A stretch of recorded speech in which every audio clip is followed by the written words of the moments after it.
Hello, everybody. Give me half a second here. Good morning, good evening, whatever it is. Afternoon. I got wrong both times. But I guess y'all might be in different time zones. Silly Sausage, if you're still here, thank you for the follow.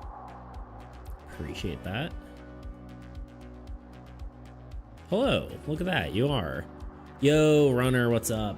Give me half a second. I'm trying to pull up my stuff here, but it's taking a second.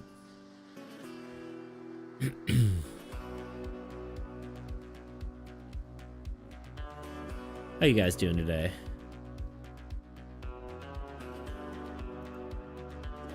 My computer's just being very slow, apparently. Here we go.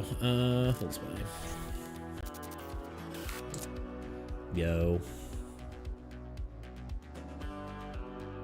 Oh, hey, perfect. Look at that. Love you, Natalby. What's up, dude? What's up, Brayden? No, let me make sure I'm pronouncing your name right. Coltson? Coltson? I'm very dyslexic, so I'm bad at names. So forgive me. But yeah, cool. Good to see you here. Welcome, welcome. I think we're gonna be doing a little bit of Blight and Blackridge work. I'm good, just about to eat, so gonna drop into lurk. Perfect, sounds good to me. Have a good meal. Good, just work. Yeah, I feel ya. Work is it's rough. I am exhausted from working on my stuff, I'll tell you what. I'll tell you what. Dude, I'm dyslexic too, right? It is a challenge for sure. Especially when streaming, like, I realize how dyslexic I am when I'm streaming. Because you get tired really easily, and then your brain doesn't compensate anymore, and it just really, it's a lot. It is a lot. Sorry, I'm like multitasking here. Let's see, we want... You give people the wrong number. Don't do me like that, Brayden. Don't do me like that. Long story short, one time I gave a girl a wrong number, and she probably thought I gave her a wrong number on purpose, but you know, here we are. Now I just look like a jerk. Anyway,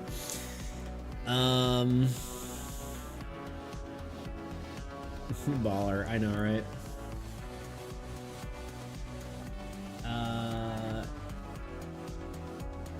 So yeah, the plan for today is to work on Blight of Blackridge a bit more.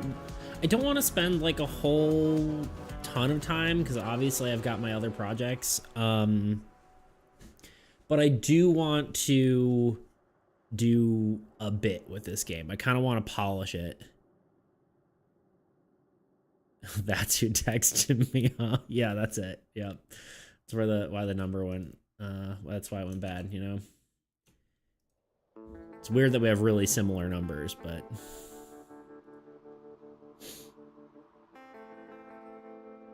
Love the art, love the artwork of this game. Thank you. I appreciate that. Yeah, I was pretty happy with how it turned out, especially for, you know, 24 hours, right? And I'm really happy with the fact that pretty much all this is hand-drawn. Like, even like the fire and stuff on here, that's like a hand-drawn, like the fire around the edges is all like hand-drawn, which I felt really cool about. And there is like a few brushes, like the blood splatter is like a splatter brush, but you know, most of it's all me, so that felt good. But yeah, I think the goal is to... Did I start this here? Is this the right one? Yeah, the goal is to just address the major problems of the game, and then that way it's just kind of a little more refined, and then I don't you know, feel weird about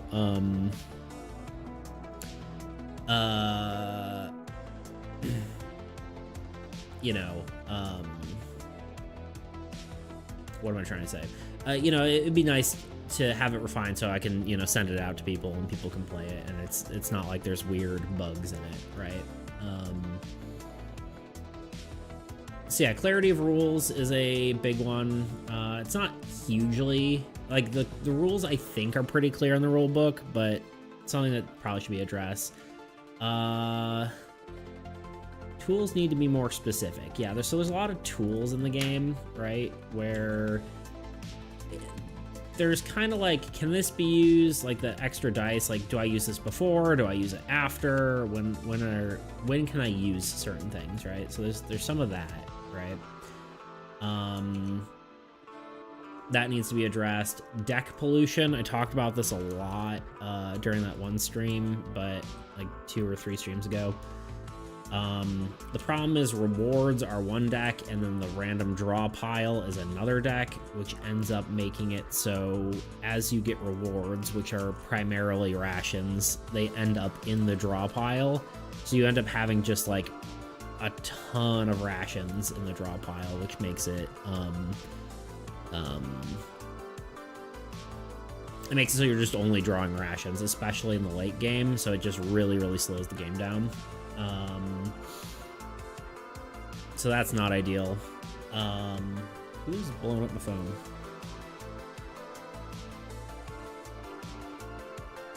Group chat. Don't mind me. What else? Corruption mechanic. I definitely want to add more to that. The problem right now is the corruption mechanic and damage mechanic are basically the same thing, right? So the idea is that corruption, Maximus, we're already brainstorming the rations problem a little bit, but I guess you haven't landed on anything yet. Honestly, I think I really like your idea on that, Maximus. I think it was your idea, right? Or was it? I'm trying to remember whose idea it was. I think it was yours. Roll the dice and you pick one from the... Or is that Thunder? I think that was you. Anyway, I kind of like the rolling the dice because I'm always right. It's true. I think that fixes the problem, and then you just have a draw pile and a discard pile for each of them. Like, I don't know how, like... I don't know if that's perfect, but I think it's the best one I can think of. I mean, maybe we could think through a few more, but... I think that really is the main one, right? That's probably the best solution. And that way you can just roll to see what deck you draw from, and then you discard them, you know, there for each one, right? I mean, it solves the problem, and it's probably the most elegant, I would say. But hard to say for certain. I think it's good, but we'll discuss it a bit more. But for now, yeah, I think that's probably the one we'll go with. But corruption, like I said, I want this to be like a mechanic that players can use when they are dead. So once you die, or what you take corruption, right? And once your inventory is full of corruption or damage, the idea is that you can actually play corruption as a card to don't know exactly yet, but I like the idea that it influences an event, right?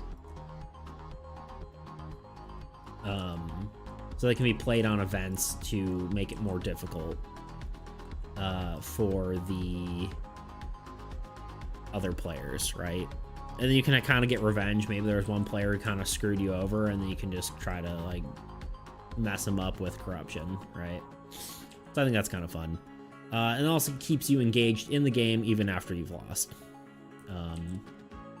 That was the idea of it from the start, but I just hadn't I didn't have time. I didn't have time to do it within the whole 24-hour period, right? So there's that.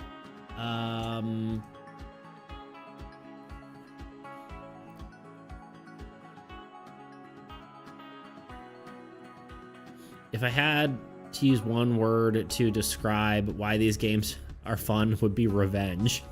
True. Good morning, America. How are you going? I'm going. How's it going? How am I going? I'm going good. How is it going? It is going good as well. No good morning to the Mexicans. Pretty sure Thunder's Canadian, so.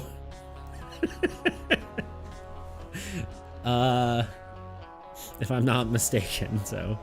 Heyo, Mexico. Well, I mean, I guess it, you know, depends on what America, right? Because technically, the United States of America isn't the only America, right? That's a very United States way of thinking of it, right? Technically, it's all the Americas. Well, actually, anyway, here we are. There's Americans and American, and there's America. Yeah, true. But yeah, anyway, what am I doing? Yeah, so shop fix is another one. It's just mostly a rule change. I'm not 100% certain how I feel about it right now. Essentially, for things like this, you have to, for shops, your betting is actually a thing, right? You bet a card in order to achieve the event, where I think it might just be best if rather than betting for shops, that anyone can use them. Because right now it feels like whoever gets the shop first just gets the reward. So, well, to be honest, it's USA thing from Vietnam, I think. Oh, yeah, it is. What's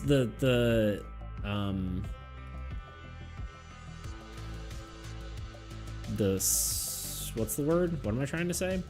The way, the Good Morning America. Yeah, that's specifically, I think, yeah, a USA thing. But America technically could be the Americas. Anyway, I like the silhouette design thing you have going on. Yeah, me too. It was super easy, and it worked out pretty well, you know? The only other thing I don't have on here that I want to fix, I believe, is just some of the art. Speaking of the art, not necessarily. I think there's a few monsters that I rushed through that I could have done better. I don't feel like super. I'm not in love with the Railroad Wraith. Its anatomy is just kind of weird, and I could have done better with that. I don't know. The Hellhound's okay. Iron Reaper's like meh. Bloodmoon Beast's okay, I guess. But some of the needs more railroad, agreed. Some of the monsters I think are the only things I want to fix. So like some monster art. What else is there? There is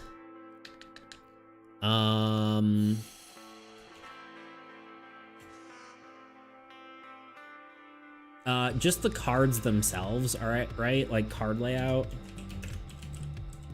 I think the card layout can be fixed. Which, you know, part of that's like font size. I kind of just threw everything on a card and then just was like, go. It's so windy outside. Anyway, so yeah, I think these the layout of the card could be a little bit better, like font size, placement, all that kind of thing, right?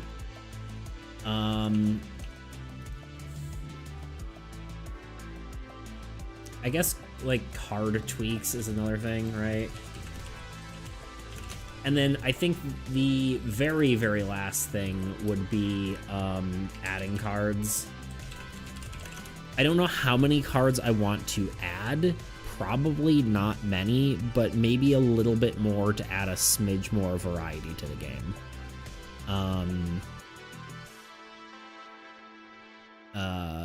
And that's about it, I think. There probably would need to be more monsters, because I think the shop to monster ratio isn't great. And maybe more events. Actually, I don't know about more events. I think it just needs to fix, like, the one event that I keep throwing out of. What did I even call it? Fix...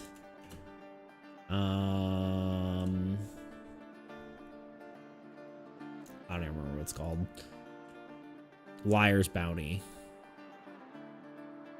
I think I had an idea of how to fix that, but...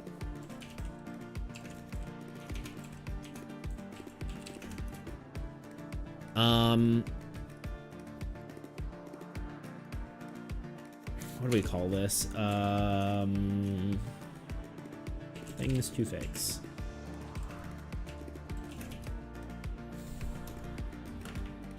So yeah, I think doing card tweaks and adding cards is something that can wait until the end as well. Probably just before adding cards. I think probably the most important thing to do first would be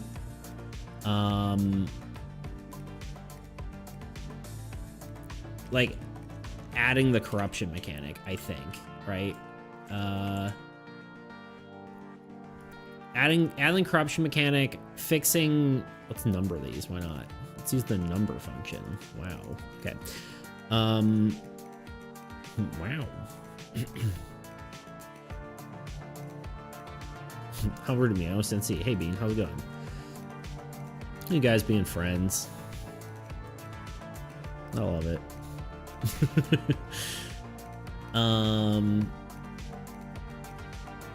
But yeah. Did I miss something? No. I don't think I did. I thought I missed something for a second. Anyhow. Yeah, so I think first probably fixing... Oops. Corruption mechanic is probably the first thing, because it's the only real... Oh, no, he said hide and see. Yeah, true. No, I was seeing if I missed something. I thought I saw someone say something to someone that I was like, wait, is that something I should have responded to? But it wasn't. He's also lurking, so either way.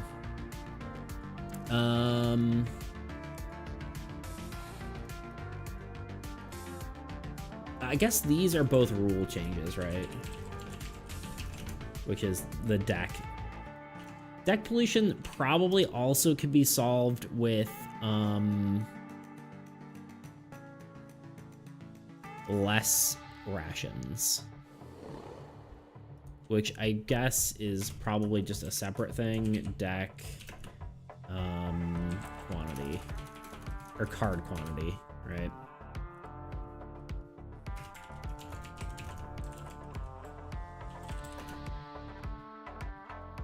No worries. There you go. A discard mechanic, sort of. So I mean, we did talk. I don't remember if I think you were here for this, right? When we were talking about, yeah, we were talking about the,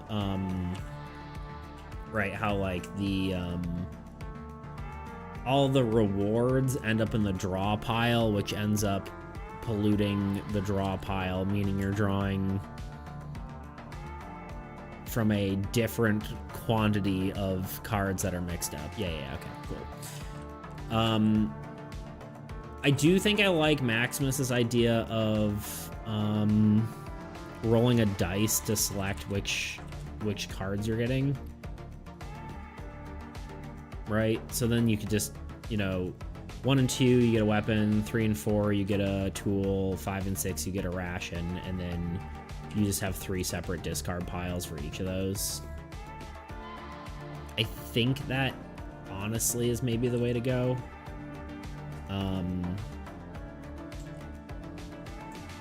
But I'm not 100% sure on it yet. The only reason I'm not completely sold on that is the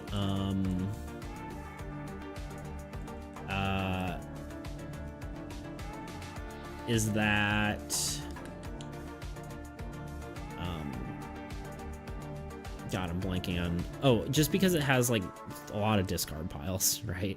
Rather than just having 1 discard pile, you have like 3.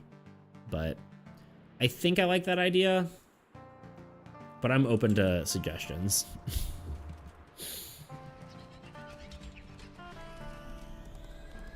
But there are also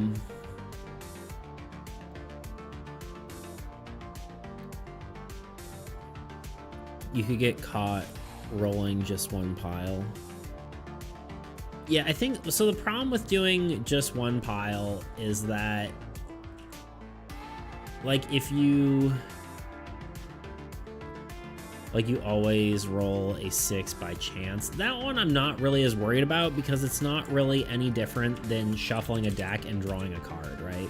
The odds aren't any different, really, right?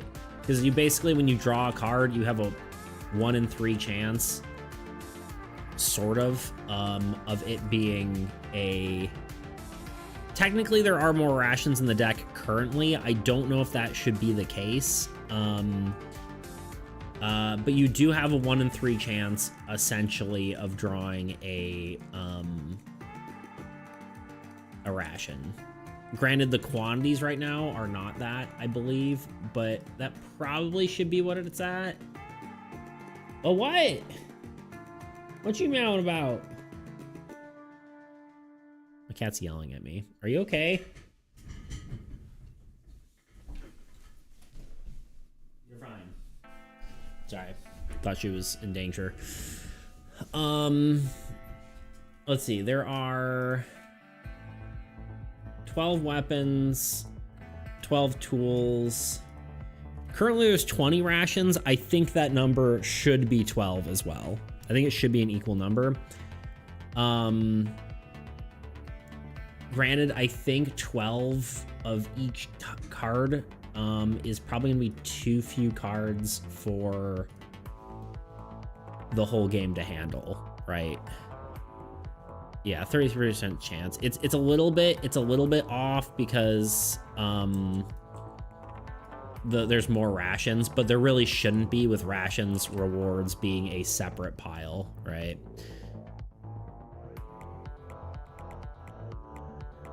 Beans, stop climbing the walls and screaming. Beans! What are you doing?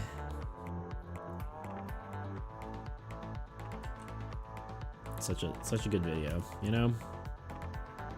Anyway, but yeah, I think then, you know, the chances are basically the same if you have rolling, and then there's obviously rewards, which means you're going to get what you need because you know what the reward's going to be, right? Because when a reward happens, it's not a chance anymore.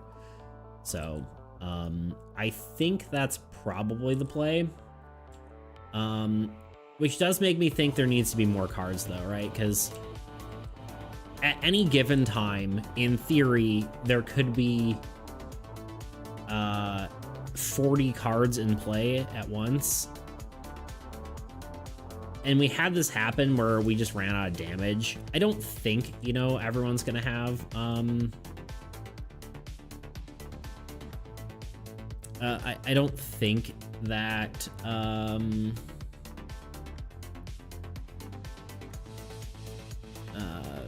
you know, everyone's gonna have a full hand. That's pretty unlikely, especially because they're going to be playing cards. But they're probably, I guess, drawing your initial hand kind of sucks, right? Now that I'm thinking about this, because you get 5 cards to start.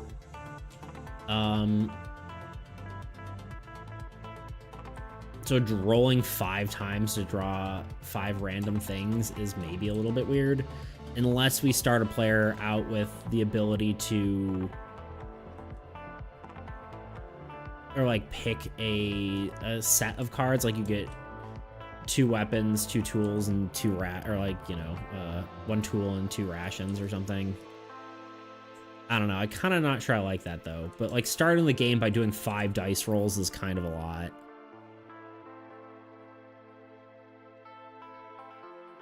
Weapon, then 4 rolls. 1 weapon. Yeah, maybe. Or 1 of each and then 2 rolls, maybe.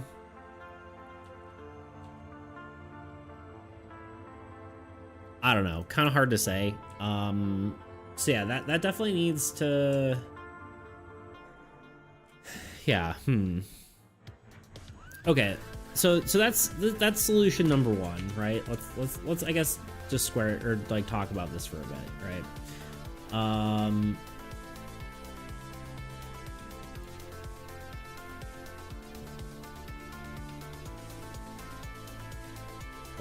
Let's even just do this as a new tab. Okay. Option 1 is 3 decks.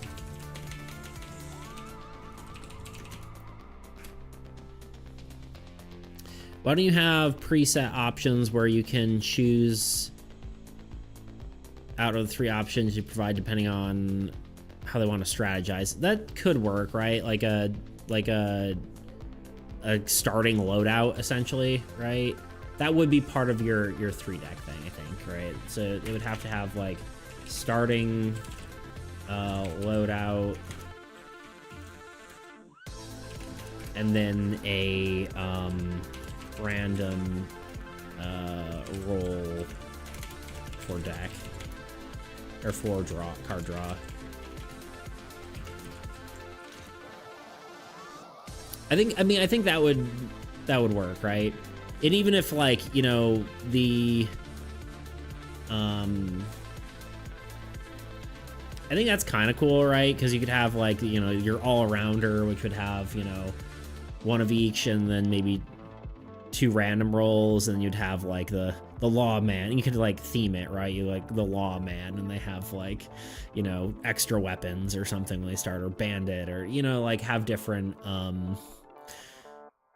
thematics there for your starting loadouts. Could be interesting. Not entirely certain, because that like is interesting because it takes away some of the randomness to it. I don't know, like, I don't know whether that's a good or bad thing, right? I'm not as familiar with this game.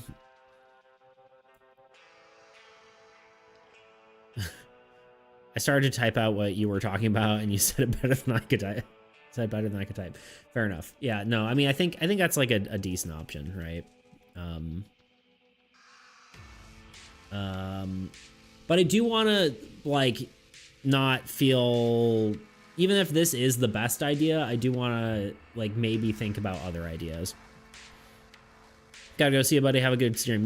I was about to say you too, but you have a good time, not a good stream. Unless you're streaming, then have a good stream. I was gonna say, I think you do stream, right? I did look at your account. Anyway, either way. See ya, Beans. Have a good one. Later days, Beans.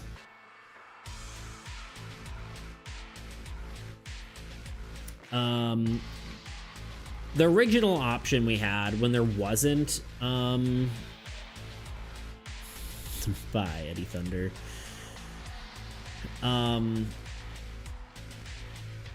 The original way we did this was just going through the deck and picking cards.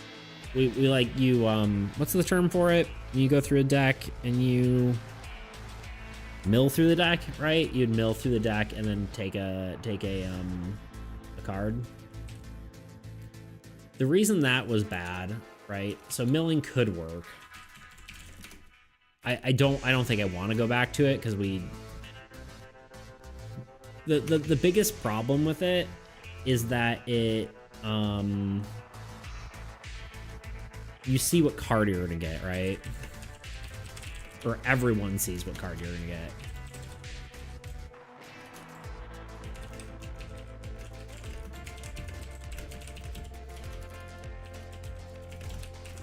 And then the other option, or the other problem, is that it just feels bad to see cards that you would want just thrown away, right?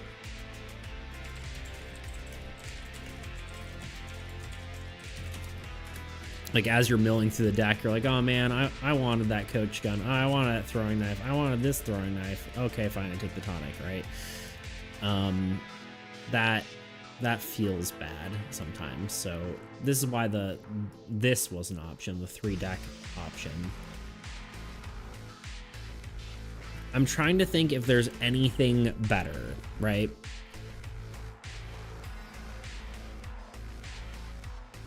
To be reshuffled, that's the game sometimes. Yeah, it's true. Yeah. Really, the bigger problem for me was that as you're going through all these, you know, everyone's seeing what sees what you pick at the end, right? You could use the shuffle function, or not the shuffle, the search function, and then take like the next card. But that also feels weird, especially because then you know the next card's in order. So it really wasn't as... While it's nice to have a single deck, it felt a little bit more,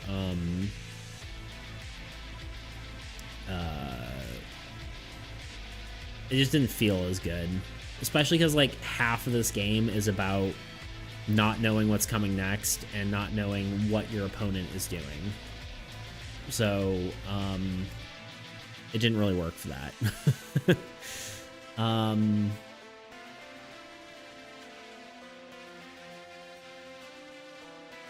Why do other players see the cards? So, like, when you're flipping it over, right, you have to go through, and then when you get the card you're supposed to take, this is, like, specifically for rewards, right? So, rewards on cards, say you get 2 rations, right? You get to, you know, as you're drawing through, once you get to a ration, you take that ration. Rations aren't as bad, doesn't really matter as much, but when it comes to, like, weapons or something like that, then everyone knows what tool or weapon you have that you picked up.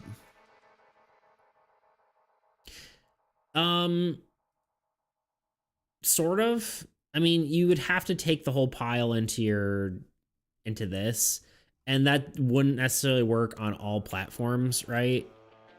Like, it works in Tabletop Simulator, maybe, but it doesn't really work in Screen Top. I mean, it could work in Screen Top. It's a little more confusing, but then each player would have to get their own deck, essentially. Yeah, I mean, you could have it like this, right? So, I mean, I guess the option there would, yeah, you could have it so players each have their own deck. That is possible. But also in, like, a physical format, that feels weird. Not that, like, I usually, like, when I'm making a board game, obviously, like, I don't have to consider a real physical game. But it's not like you can really hide stuff as well in it. I mean, yeah, you could have your cards, and you could, you know, be revealing them to yourself as you go through them. But then that also makes it more likely that a player will cheat. Not that, like, cheating really needs to be considered when you're talking about like that sort of thing. You're just gonna hope that your friends don't cheat.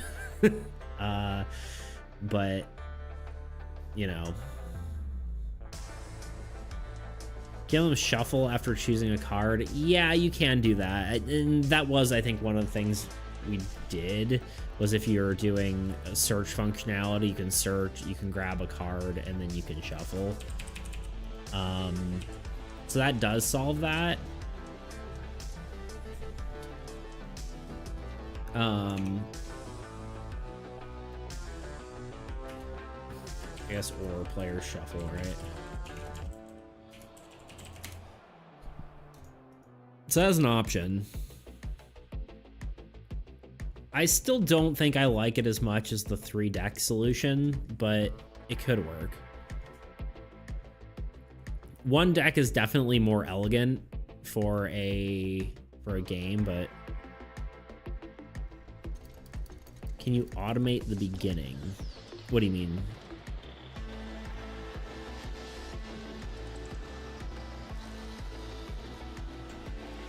Like in tabletop? Like automate like where all the cards go to and all that?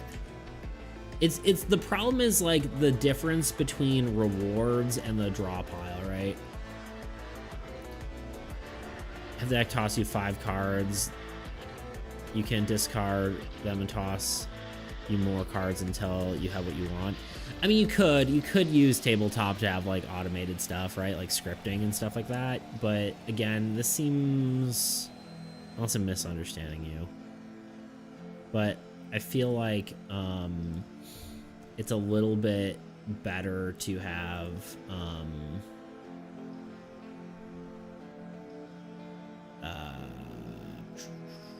I want it to be playable in all formats, right?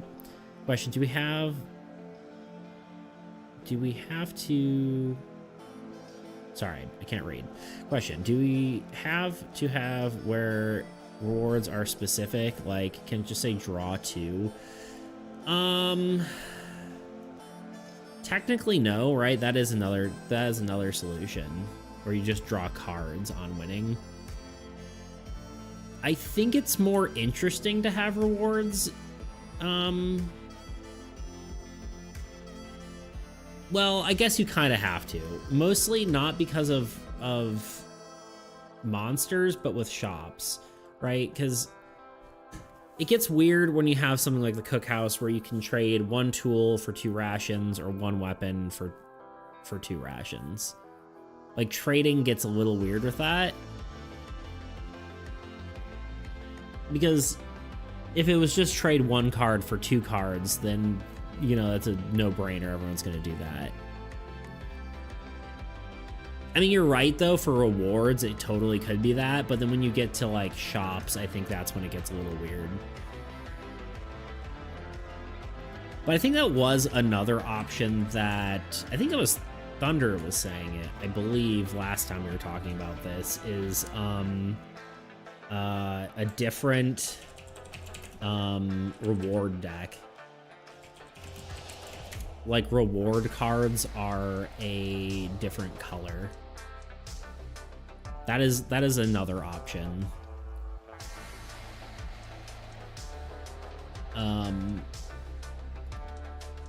But then I think that ends up being a little bit weird, because then you keep the way it is, but then you also have a discard pile for each of those. You have to keep them different to tell. Yep, I did. Okay, cool. That would be the only thing here, is then you have 3 discard piles for here, 1 discard pile for here, and then it just ends up being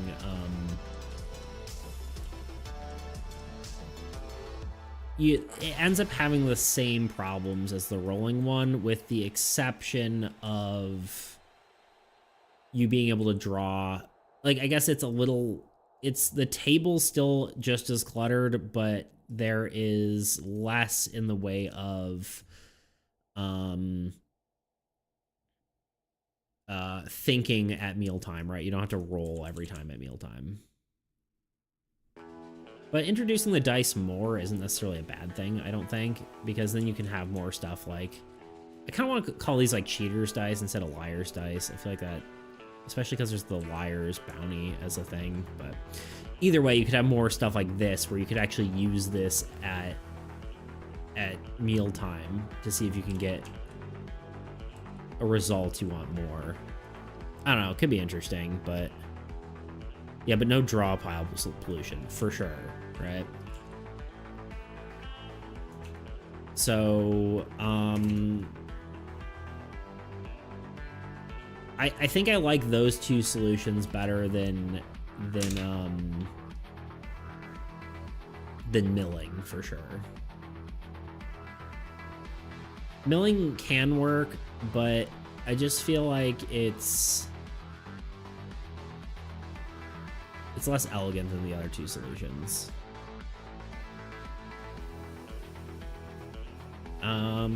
Any other ideas on how to do this, or I think that might be the main ones.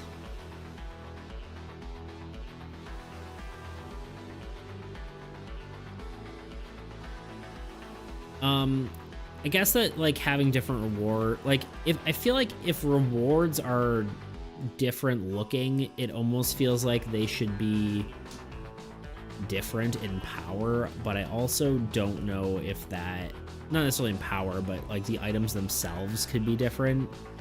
But I don't know if I necessarily want that. I don't know. We'll play it like poker, draw 5 and have 1 chance to discard and draw up to 5 again. Interesting. Yeah, you could have like, yeah, like a mulligan kind of thing.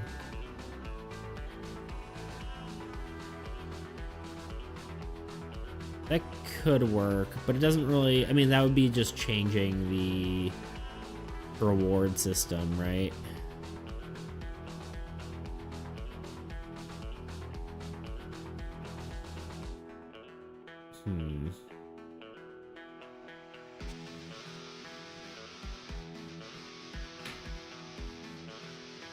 But then people don't see what you get. That's true.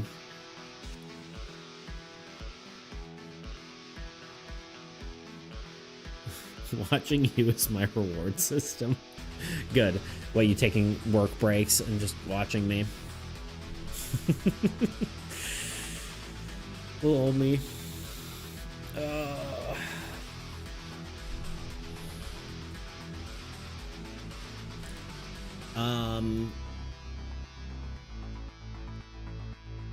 Yeah, I don't know. I think I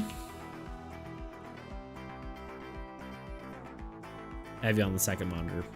Second monitor content. No, I'm just kidding. I am second monitor content, and I'm okay with that. It's more chill hanging out. Although this stuff like usually is a little more discussion heavy, where we're like actually talking about game design and stuff, whereas like me drawing is more like, okay, let's just hang out and draw. But actually I meant, why does it say I'm offline on Twitch? I know it's not true, but there we go. I meant to check, because we were talking about this the other day. What did my average turn to? 1.1. I really wonder what it's the I gotta look that up, because like the path to affiliate thing, like it doesn't say, it says average 3 average concurrent viewers per stream, but it's average along what scale, right? I think it's per month, but it doesn't actually say. Anyway, still doesn't say. It was at like 0.7 and now it's at 1.1 after like the 9-person stream we had the other day, which was kind of crazy. Anywho, I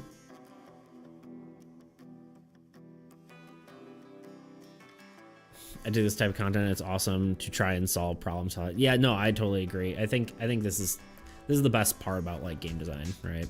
It's fun. Gain a cult person by person. That's the goal, right?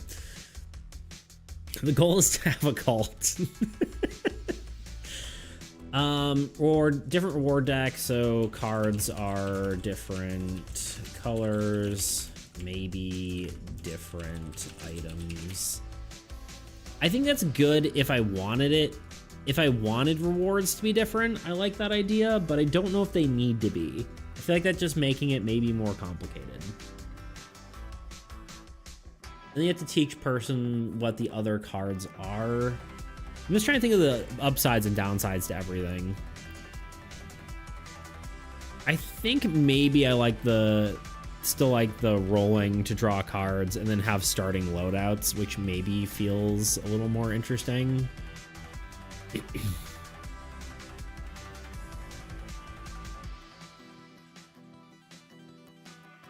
It has some more lore to it. I guess that was one thing I was tempted to put into the game too, is lore.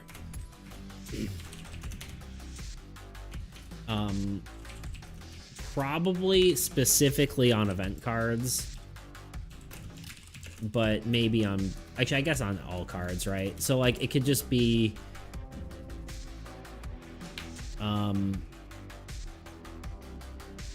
like have like flavor text, right?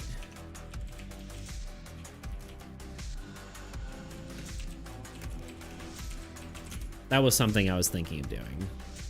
Because I think it'd be cool, you draw the bog beast and it says, you know, blah, blah, blah. This is a giant beast that, whatever, lurks within the blah, blah, blah, blah, blah, you know? Have interesting flavor text on stuff. And there's room on the cards to do it, potentially. So, maybe an option.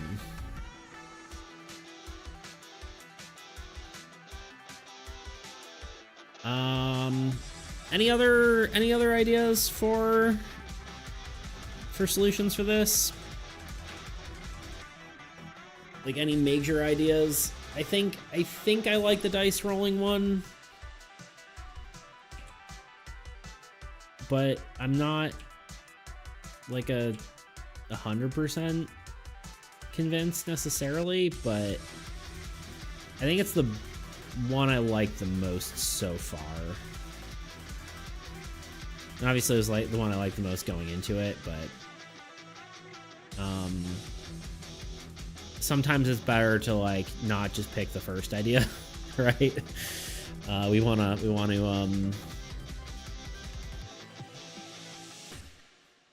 I think it's probably fine for now. And then if it doesn't work out, we could always change it. Because that is what playtesting is for. Obviously, doing stuff in a vacuum is, just don't get flooded by too many changes. Yeah, that's kind of where I'm at. I don't want too much. I don't want to do too much to the game. That's why I think the 3-deck solution kind of feels the most simple, because that's one of the things about like creating different reward cards, is that it feels like I'm adding a whole nother type of card. Granted, like work-wise, just changing, like tinting the color of the card, but I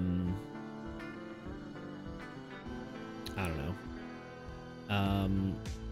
Either way, for now, and then we don't actually need to have more cards in the game. Because right now, there's the nice part about this is if we do the dice option, we can just remove this entire draw pile, which is, 40 some odd cards. 44 cards.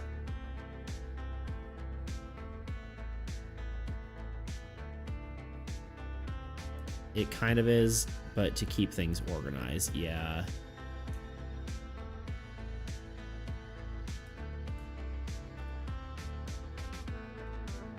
But yeah, this removes like 44 cards from the game, which might mean these need like higher quantities. There might need to be like 3 copies of each card. But if we do add more cards in the game, then it gets different. I don't know. I don't want to do too much, but I think for now it's the 3-deck solution, and we can come back to these other ones if it doesn't work out.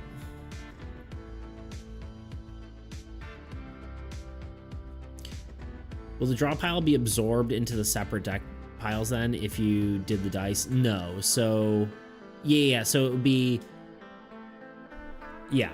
There wouldn't even be a draw pile if you did 3 separate piles, because that's currently how it works, right? The way it currently works is you draw from the draw pile, you discard into the discard pile, you get rewards that go into your hand, and then you discard the rewards into your draw pile, or into the discard pile, which then get reshuffled into the draw pile, which pollutes the deck. That's the main problem. So now it would just be everything's deleted here. When you use a tool, you play the tool, and the tool goes into the tool discard pile. Rations go into the ration discard pile. Weapons go into the weapon discard pile. I think that's the plan.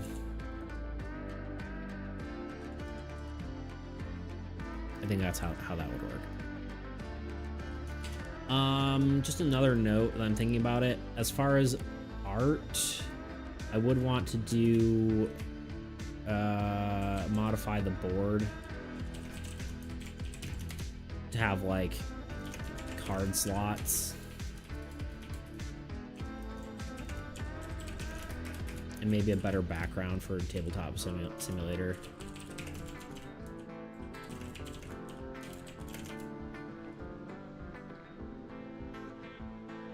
Sounds solid. Might have to play test though. Agreed. Yeah,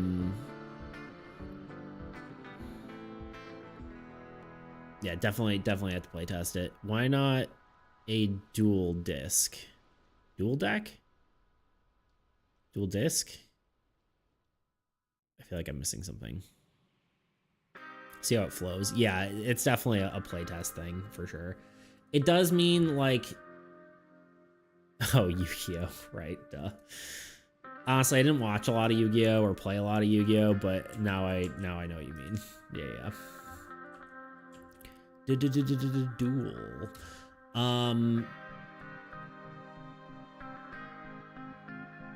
Yeah, the biggest worry here is the biggest downside to this mechanic is, or this system, I suppose, is there is more discard piles on the board, which clutters it, and then the other thing is rolling after the end of each round is kind of maybe a bit time consuming.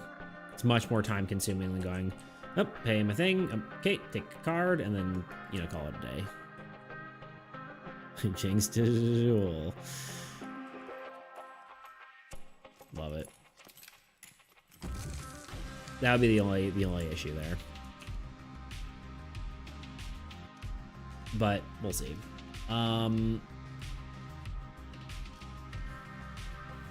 I was gonna write something down here. 3-deck solution. Oh, I guess let's put this in center. So we want to do loadouts. And then the other thing is just the rules.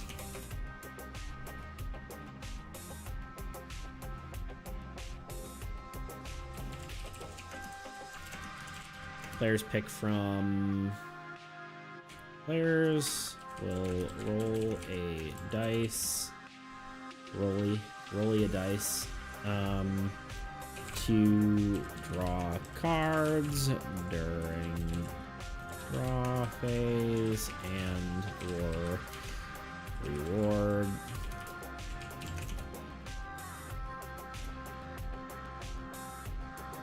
We'll say 1 to 2 is a weapon.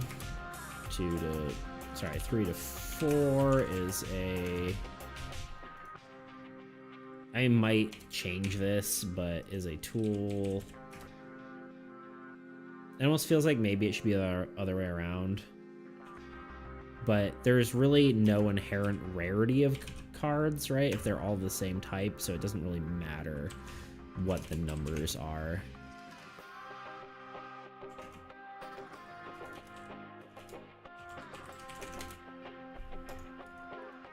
Cool. Loadouts, I mean, you probably have something like 1 tool, 1 ration, 1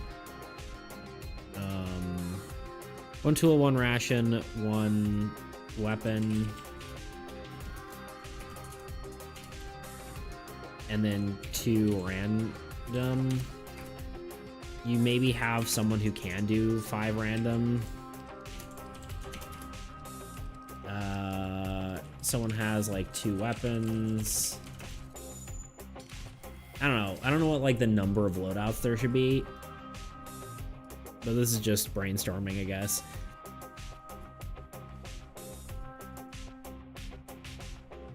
And the question is like, is it more interesting to do loadouts, or is it...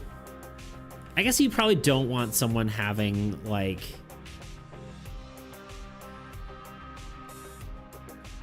the choice of like 5 weapons. I think that might get a little much. And maybe even not allowing all random. That might be a little much too, but 2 weapons, 1 ration, 1 tool, 1 random.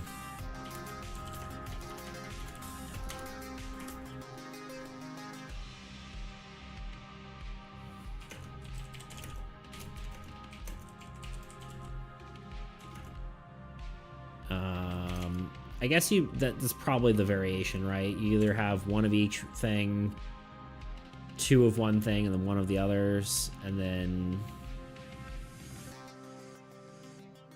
Actually, maybe you don't have one that's 1 of each.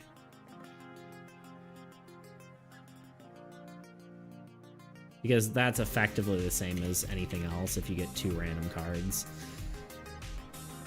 2 tools, 1 ration...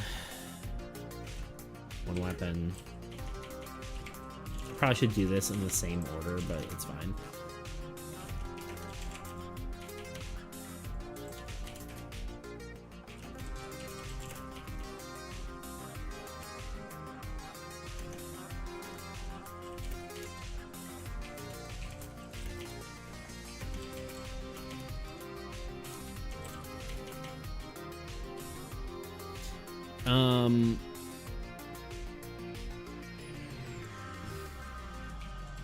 This is just me thinking.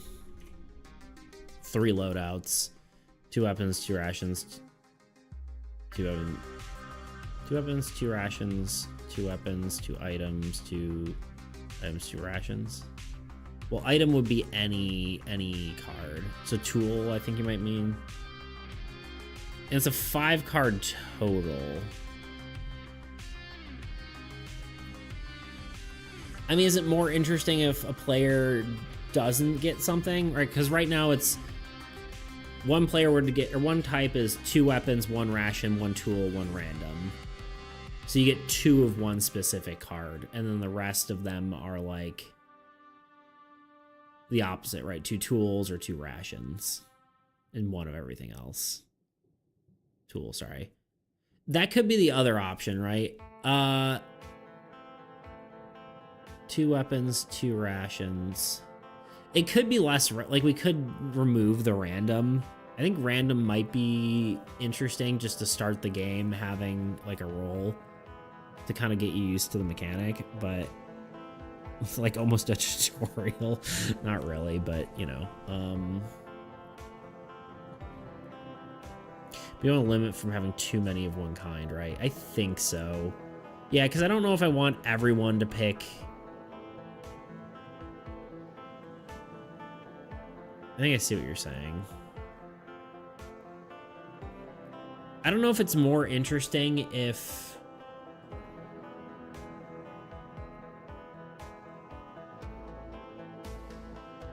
like you specifically make it so each person has a detriment, or if you make it so it's like everyone kind of starts on a more even playing field, but they have like a little bit more of a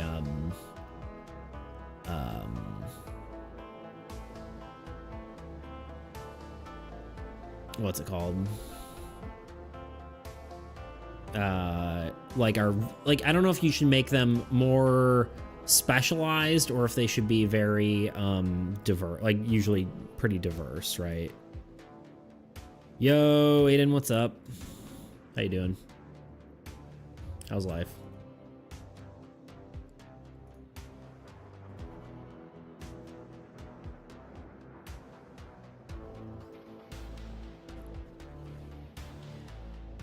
We are working on Blight of Blackridge today, a little bit.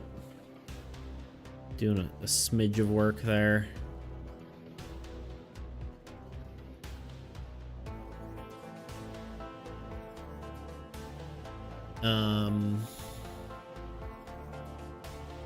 Good, man, good. I'm glad. I'm gonna say this for now, and then we can kind of see how it goes. This at least makes it so you're not gonna be screwed over turn one, I think.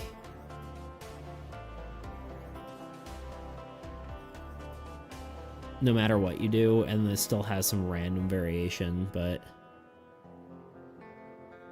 this is the one for the YouTube video. Well, yeah, well, not the most, this is, yeah, the what's it called? The Black, Thorn Prod video. This guy.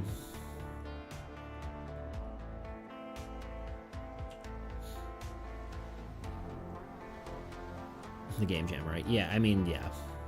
Game jam enough.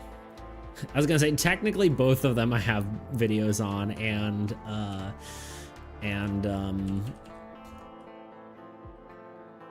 are both technically game jams, but yes.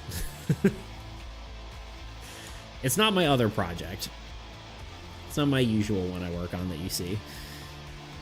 I just wanted to do a little bit of work on this to kind of get it into like a more polished state, and then you know, go from there.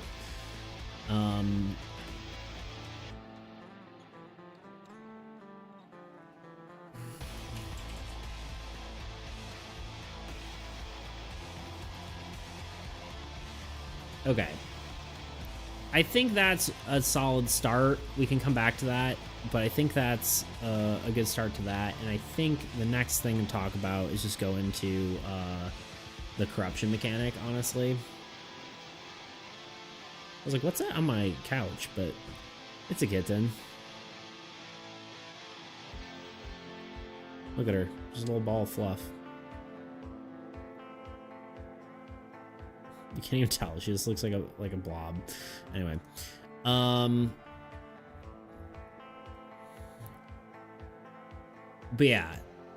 I guess you could like have you know, different names for these types of things.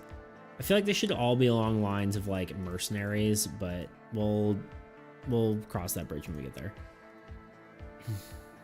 No pun intended with my last video. Quick recap. Still wanted corruption to be an extra thing at the end, right? Yes. So I think what I want, I've thought about it a bit. Yeah, against other players. My thought is this is now the back of the card instead of the front of the card. And then you play it after you die. Yeah, after you die, as these are in your hands, they all flip over and you see all your like corrupted abilities you can use. And my thought is it's like detriments to other players. I don't know if they are targeted or just like to everyone, making everything more challenging. I think it could probably be either, but I'm not certain. But the idea, I think, is that it would make challenges more difficult. That have some sort of where it makes events like you play one, it says the creature card now costs 1 additional damage to kill, right?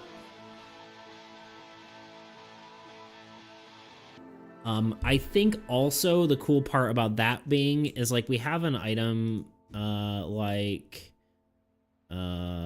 ritual knife, which allows you to remove a corruption, but rather than removing the corruption, maybe it just plays a corruption, which I think could be kind of cool. How many games am I working on right now? Great question. Currently the main one is Armies Against Entropy, which is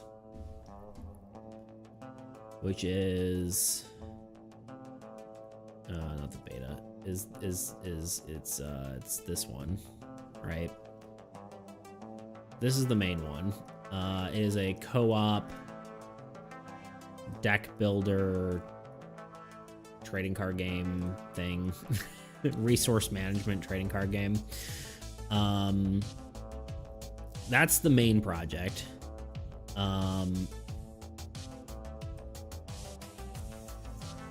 That's that one. This one is the one I made for the one I'm currently working on. This is more of the Armies Against Entropy. And then this guy, right? This game. I don't want to do too much work on this. I kind of just want to get it to a little bit more of a playable state and be done with it. I don't want to spend like my entire life on this. And then the other one I'm working on, which arguably I'm really not working on, I want to do more with it, is Soul. This is a tabletop role-playing game where it's like a deck builder tabletop role-playing game. It's gone through so many changes that like I don't know what I'm doing with it anymore. But here we are. I do want to do more work on it, but I really haven't touched it in a good while. Yeah, I like that idea. I think to keep them against the corruption, have it corruption against the team. So like not a single player. Yeah. Yeah, I feel like it kind of feels, yeah, against a single player, I think it would get just too, like you could just sink a single player, right? If you really tried. So just affecting the entire game state, I think feels better than that. But yeah, to fully answer your question here, I'm currently working on, I guess, 3 games, but to varying degrees of amount of work. Really, arguably 1, but damn glad I'm not the only one that has multiple projects open. I think I have like 5 games that I've made in prototypes. Yeah, honestly, I try to focus on one. I just finished a big update for this one for Armies Against Entropy. So I'm taking kind of a little bit of a, not necessarily a break, but I need to do play testing before I can do anything else with it. So I figured I would just work on this game in the meantime. Because I do want to get it to like a polished state and just be able to play it. Because it's a lot, sort of like a quicker game kind of deal. So, but yes, it is. I mean, that's an artist thing, right? Always have multiple projects going in some sort of art form, right? Rather. Okay, so corruption.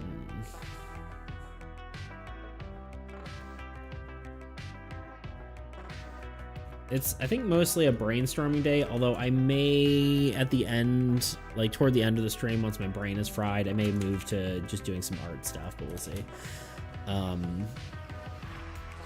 Maybe just like play around with some card template layouts. Corruption mechanic.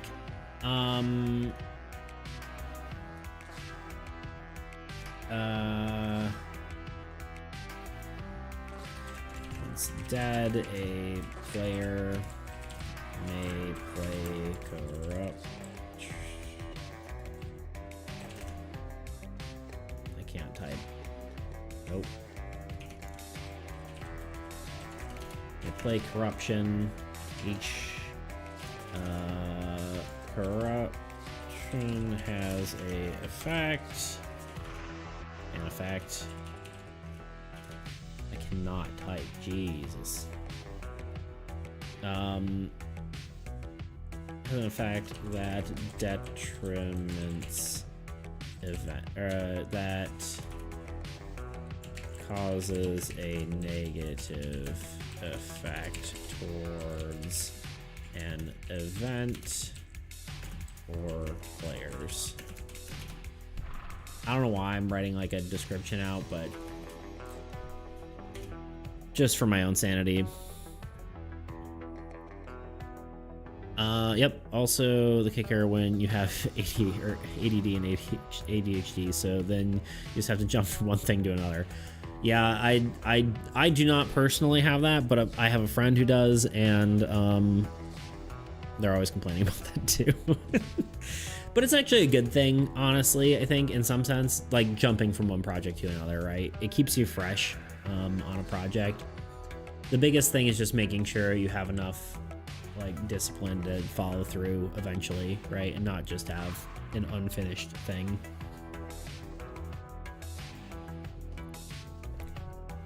That's a nice part about game jams though, is it kind of makes you finish a product that is playable at least, right? So okay, let's actually come up with, yeah, true coffee helps, there you go. Do we want to come up with specific abilities then? One of the things, I think it's in here. Yeah, corruption used to be called sanity, which did have like, it was called like each ability or thing was like hallucination, hysteria, mania, delusion. I don't know if that's good names for like, because each corruption should have its own ability, right? Amen to coffee. Honestly, I hardly drink caffeine. Every now and then I do like some caffeine, like water, like energy, like whatever it's called, like Neo or whatever, depending on, I guess, whether you have that there. But like the little energy water stuff, I hardly do caffeine. I probably should, because I'm literally tired of my entire existence, but I've been tired my whole life. But here we are.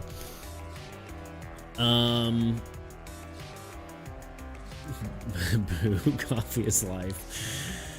Yeah, I don't know. I mean, I don't like dislike coffee. Well, coffee is kind of bitter for me. I like too much sweet stuff, but if you put enough like cream and sugar in, then I like it. But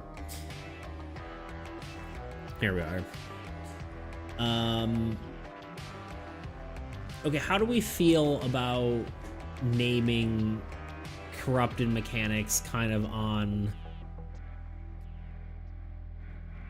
like mental instability? Which sounds like maybe we're towing the line of like things that could be, I don't know, like let's see, because like, yeah, like hallucination, I guess maybe the question is, do we do this oh god, there's a term for this where it's mechanics first or thematics first, right? There's a term for that, and it's escaping me. It's like working bottom up or top down, I think is the term, something like that. I like both, but I don't know.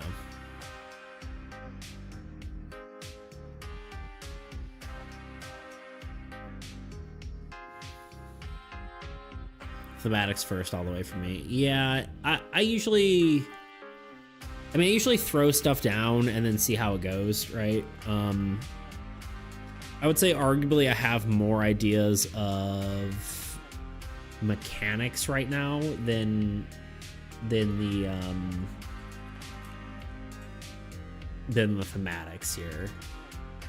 Mostly, like, because usually I do thematics first for prototyping, and then once I actually get into it, I kind of work more toward the mechanics because I know what needs fixing. Because when you're doing the initial design, it's really hard to create things in a vacuum. Like, it's impossible to be like, yeah, well, these numbers make sense because, you know, these things will interact properly together, you know, because the numbers don't, it's hard to like figure out, I don't know if I'm saying this, yeah, they can, sorry. Well, they mathematically can mess with difficulty cards. You can play, have to play slash draw. Yeah. Yeah, so I mean, like, the, mechanically it makes sense after, I think, to start with, to start doing thematics is nice, just because, you're not starting from nothing and trying to figure out the mechanics, right? Because it's really difficult to just come up with mechanics that play well together without having some sort of base of something. Because you could just pretend to write down numbers, but you don't know how that's going to actually work, right? But yeah, like, right now we have a game that, yeah, we can mess up the balance if we do it wrong. If we worry too much about thematics, I guess.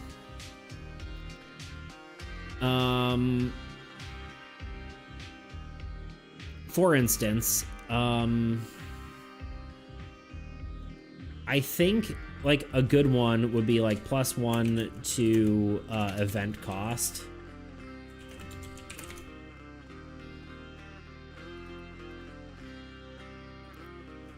That's a very, very simple one, right?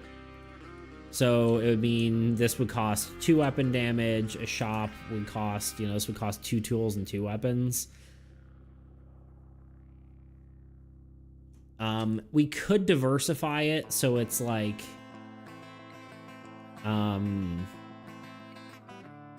each, like, there are ones that are specifically for shops and ones for creatures, but I feel like them being more generic is probably more fun. But then again, there probably is going to have to be some that are more specific to play with other mechanics.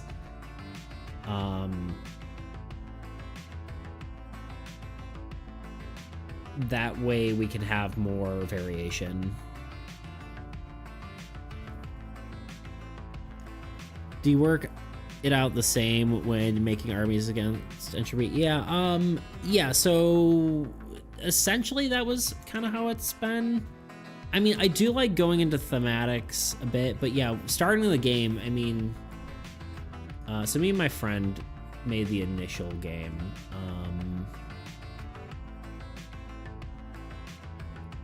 Let me do this. Here. Theme the mechanics. So, no, sort of. Is I guess the answer. We started with thematics in a sense of feel, right? We started, and I'll show you. Where's the first version? Probably this guy, right? Yeah. We literally started, all the characters were named after, like, other fictional characters just to give it some sort of thematic feel. Like, we actually, like, Aragorn from, like, Lord of the Rings. We got Heracles, Thor, Sauron, Diablo, Deckard Cain if you played Diablo, Lilith, right? Hey, best viewers. Go away forever. Banned. Block user. So yeah, we used existing IP to get a feel, and then after we got most of the ideas down, we discussed different ways to expand that idea.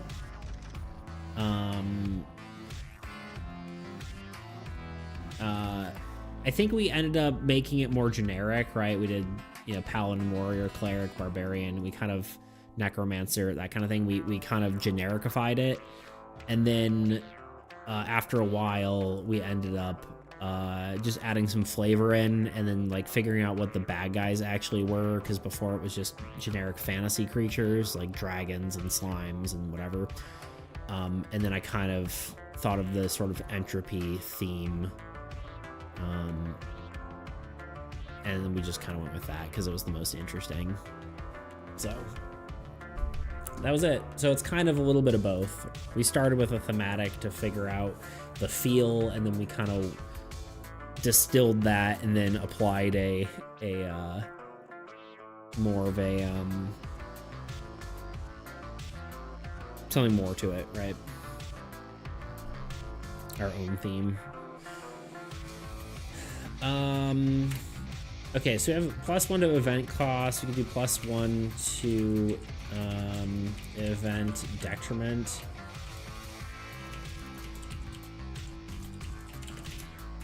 We could have one that just like skips the event. So if anyone's like, oh, a shop, yay, and then you just play the skip the event and it just ruins it for them. I think that's kind of fun. I guess there has to be a rule of when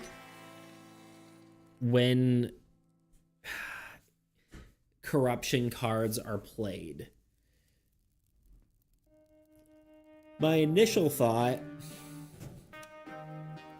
is they have to be played up front, but it also seems more like maybe more fun where a player is like committed into an event. They're like, oh yeah, I play this card and this card and that card, and then all of a sudden the other player plays a corruption card, and it is you know, something that just screws with them, right? That like maybe makes it so they can't even do it. I would say you would also, so I guess the two questions we need to answer, right, are when can a player play a corruption card? One day I'll spell corruption, right? And then the other is it played face up or down? I think it's probably played face up so the players know what they're working with. When to be played conditional? Yes, I think it makes sense. Makes sense reactionary, so players play their cards, then it is an interruption. Yeah. But also, like, skipping an event is like, you just lose everything if you're, like, in the middle of the event. I guess each card could say when it is played, right? So, like, if it's skipping an event, it must be played first. Right?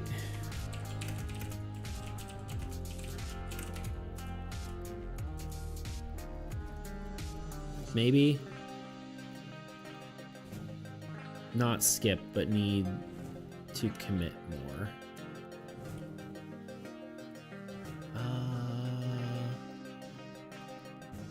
Well, so yeah, there's a lot of different ones. Like, there's only so much I think we can do with forcing players to commit more into the thing, right? Because there's only so many mechanics to play with.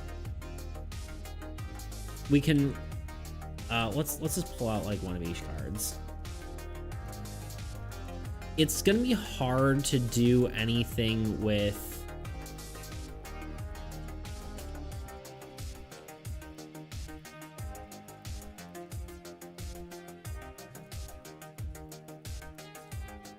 like, you could increase the cost by however much, right? Increasing the cost is one ability, but do you make it, either you can make it so there's like different values at different costs, but there, or I mean, maybe the or lower the reward. Lowering the reward is a good one. I do like skipping event, but maybe if it is that, it's like, there might be rarities to curses, I feel like. Switches them out even. Lowers reward, yeah, swaps rewards. I thought it'd be fun maybe if like rotate all bet items like counterclockwise.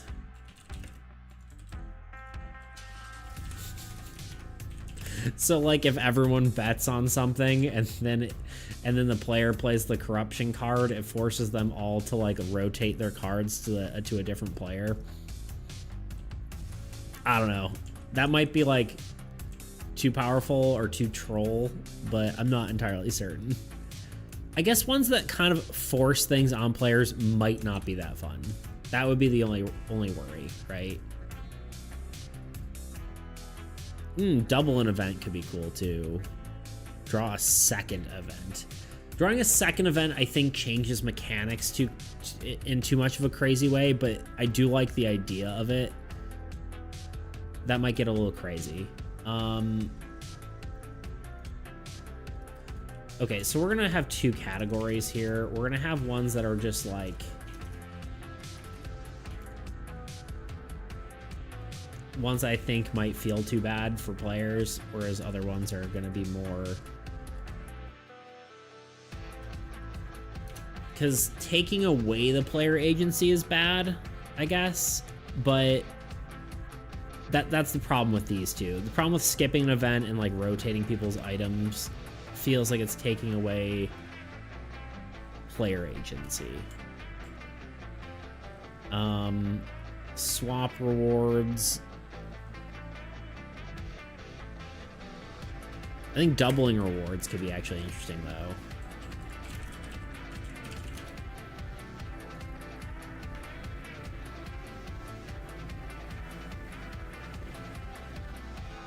Like some positive effects that make people fight over them more. You know, it'd be interesting to actually, you could name these almost after like sins almost, right? Like doubling the reward could be called like greed or something like that.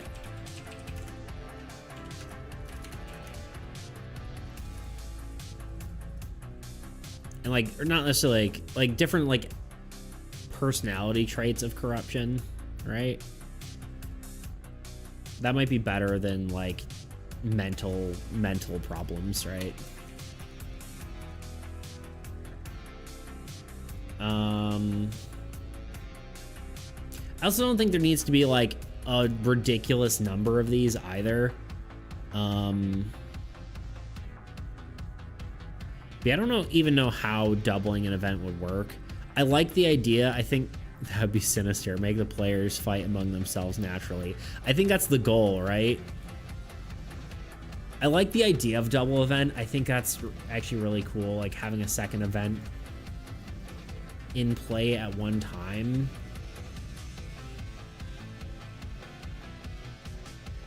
But I think that ends up getting too confusing rule-wise. It's too much like a weird exception that you'd have to like put in the rules to explain how this special like double event works. Otherwise, I think it's a sick idea, and I think it would be a lot of fun. But I also feel like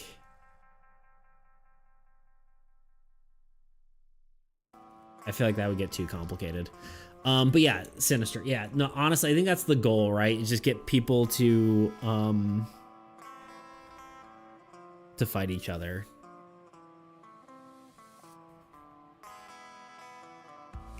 It's almost better than, I mean, I guess along those lines, right? You could lower damage or lower cost as well.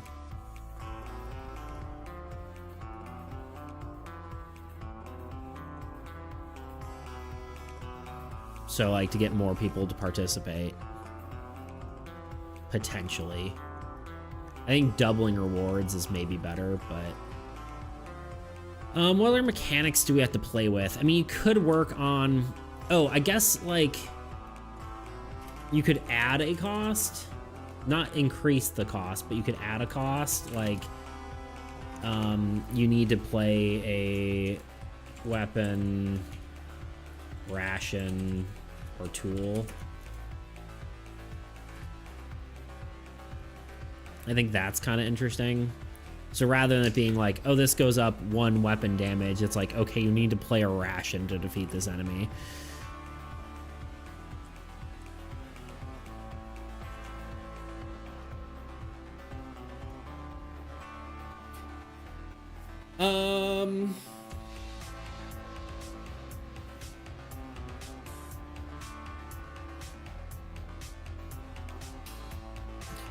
I would say corruption cards have to be placed during betting phase, though.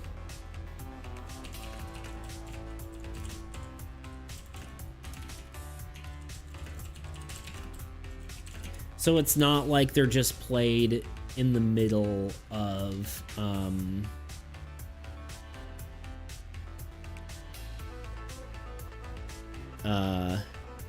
before their bets or after. Before, like, so before, well, not before, but it has to be during betting phase, right? Otherwise it's gonna be like, yeah,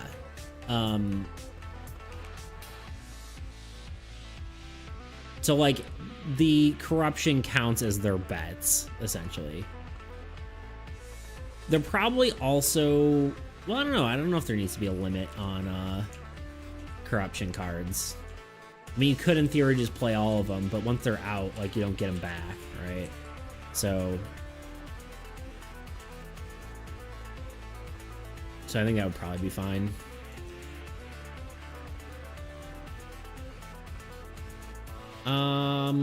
Anything else we can play with? I feel like there's not really much you can do to incidents because they're all so unique that it's really hard to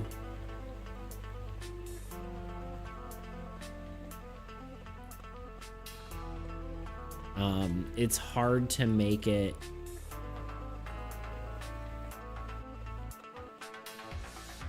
so that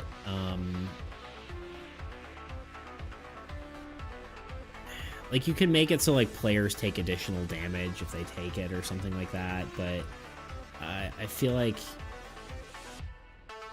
these are so unique that it's kind of hard. It's like a mini game, so it's kind of hard to modify it. There's no like there's no thing that you can just be like, oh yeah, change this effect. Most of them are them like attacking each other and stuff like that, but I don't know.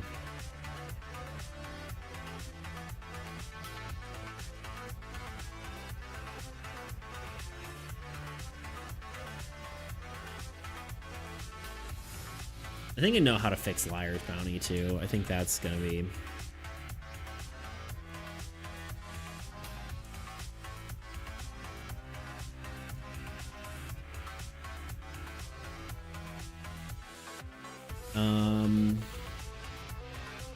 yeah, I don't know if there's much more to do with that.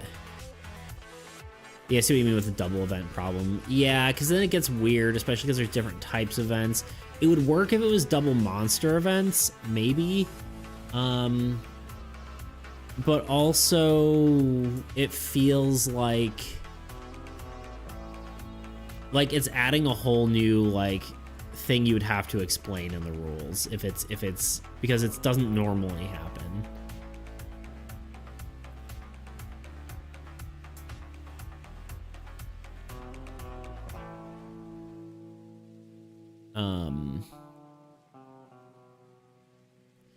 But honestly, this is probably enough. I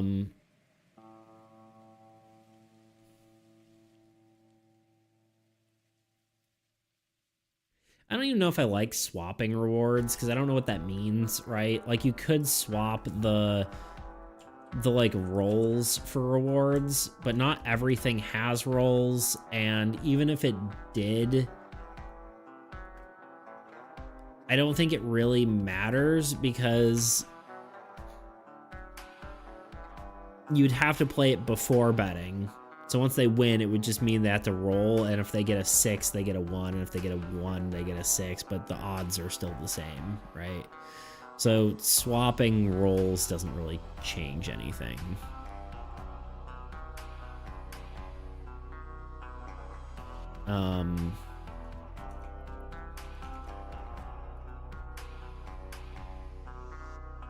thought you could just play it where the 2 events players will need to deal with together, but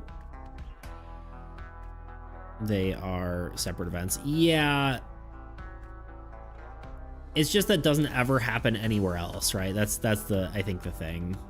And usually players don't always work together, so I think I may have misread you there because my dyslexia put together in the sentence like 3 times. I thought that you could play it where 2 events the players need to deal with together, but they are separate events. Yeah. No, I think that it makes... You could, but I think it would bring up questions for people that they might not totally understand how it works. I'd have to think that through. But I also think it would be maybe a little too unbalanced. Like, say you get, like, 2 really big events. Well, I don't know. Maybe it does work. I gotta think about it for a second. It would work if it was only creatures, but it gets weird when it's like...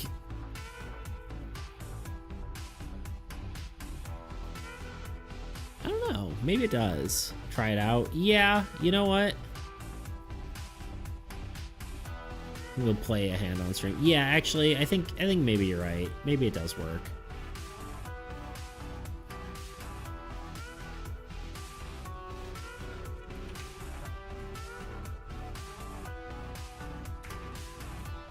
Draw a second event. I think also like having ones like players that don't participate in the event take 1 corruption.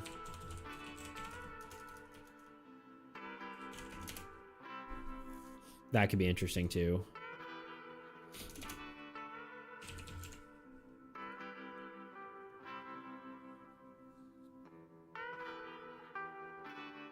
Yeah, so the corruption pops, we get 2 events. Yeah, it just plays a second event at once. And I guess I could probably put enough words on the card that it's fine. Then you decide who is going after what.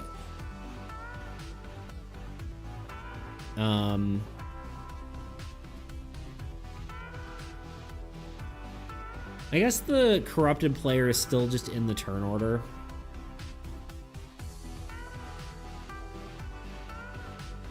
So if they decide to bet, that's fine. I'm just thinking stuff through. Well, I think probably the first thing to do is I don't think we need all of these, right? And I don't know how many different corrupted abilities there should be. But they're all good ideas.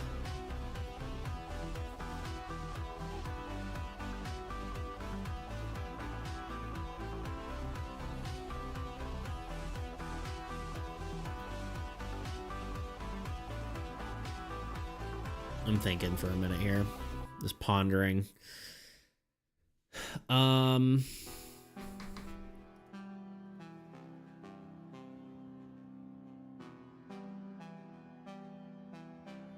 Wait, sorry. I read your statement, but I think I didn't pay attention. So the corruption pops, we need to get 2 events. Now we just need to decide who is going after what. What do you mean exactly? Like what? Oh, what people are doing what. The interesting thing there is... No worries, I've been tossing lots about... Sorry, no, you're totally good, totally good. I appreciate the brainstorming, you know? It's always nice to have that.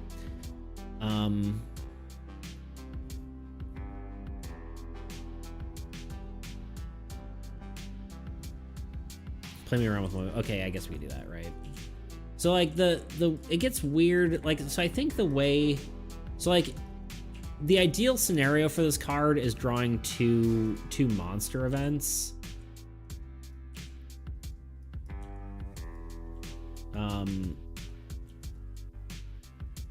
Like, here's the interesting thing, right? So yeah, 2 monster events is crazy because if you don't participate in both events, you take the detriment from both.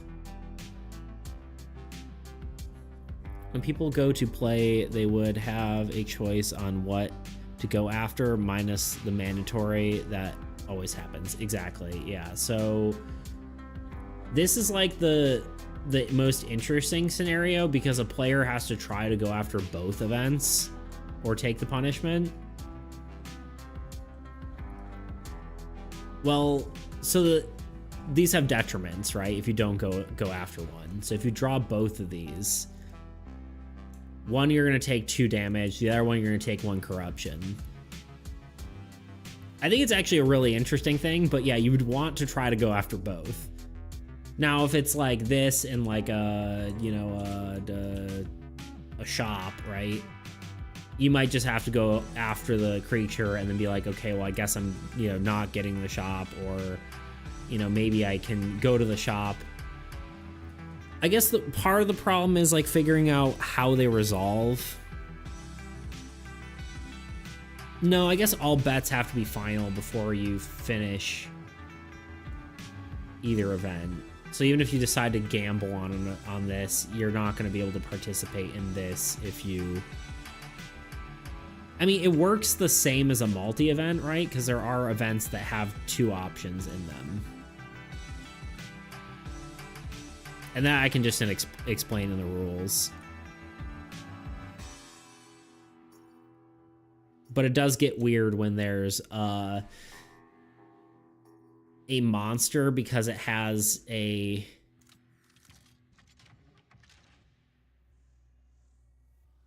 But why would say if you go after a creature, would you be in participation?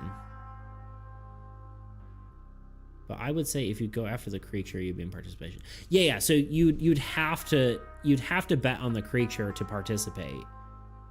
But if you have 2 creatures, you're gonna want to participate in both events. Otherwise, you're not participating in one of the other events.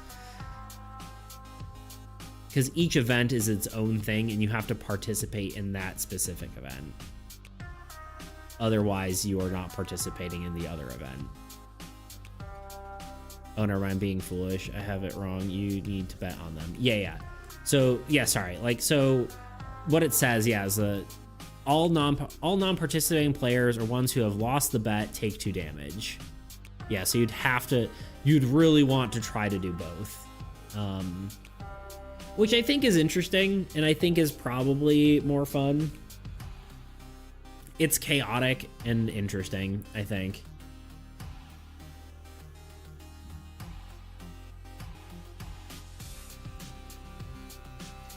Now, yeah, and it's a good way to like screw people over, which I think is probably the what's it called? The sort of the name of the game, right? How to screw your friends over the game. I think it works. It's gonna be very dangerous for someone with small hand. Yeah, exactly. Yep.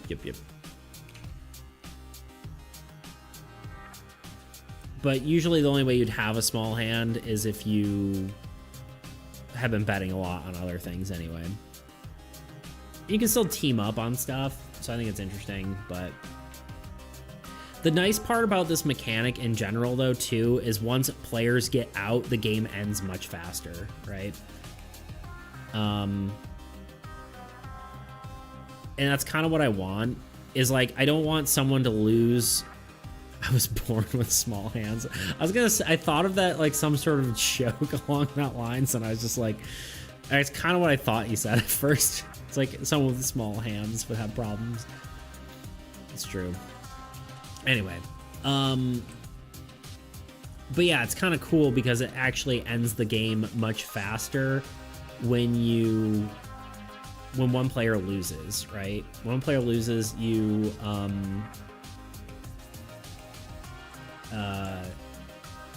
game starts moving quicker and ends faster meaning they don't have to sit as long not playing. And you get to decide on like when you're screwing people over with these specific cards. So I don't know. I think it's interesting. I think it works for the game. I'm trying to decide if I want to just like pick these and like how many do we need? How many different corruptions do we want? Because right now there's only 6 of each type of card. With the exception of like rations, which there's higher quantities, but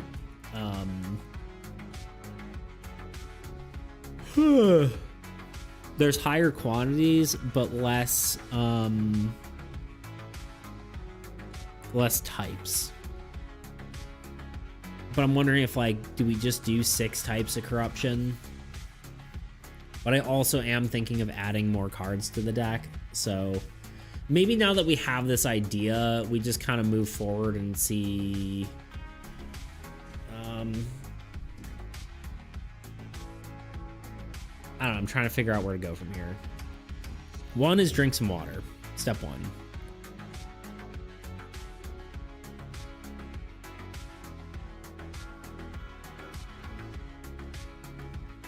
All right, step 1 complete. Step 2, let's look over our plan again. We want a corruption mechanic. We want a rule changes. Sorry, this is. I moved deck pollution out of here.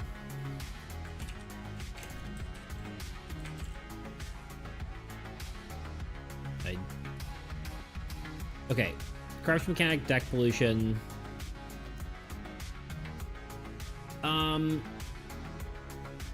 You know what? Let me think about this. Gurmeyer, coffee break, BRB. I'm also going to be RB. I'm going to hit the bathroom real quick.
Okay, I'm back.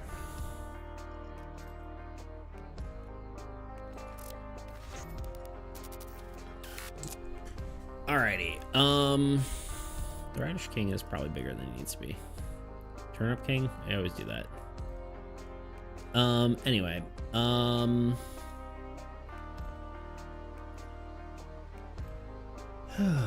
What else we got?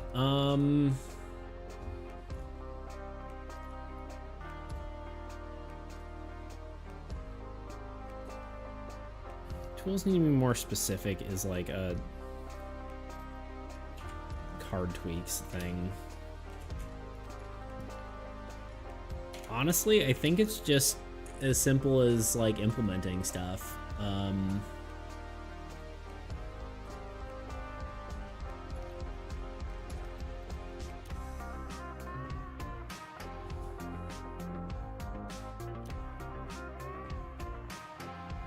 I wrote down card quality. I don't even know what that means.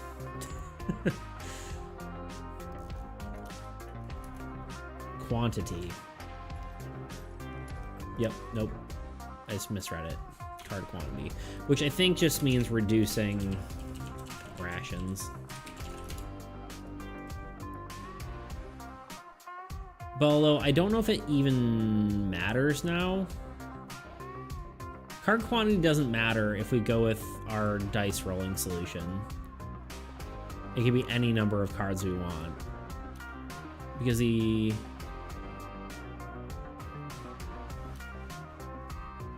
Yeah, it doesn't matter then. It literally doesn't matter.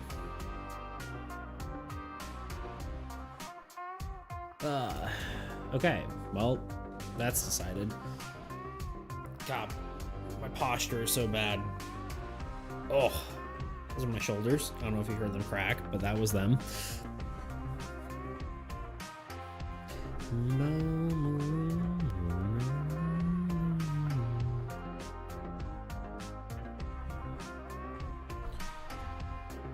Okay, what else we got? We got like an hour to work on stuff. What do I want to do? I guess what I'll start by doing is let's just implement these into the game right away. I'd just be stalling otherwise. So let's duplicate this.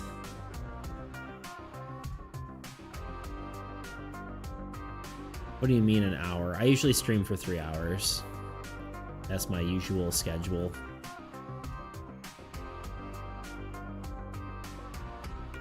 Can you stay until 5?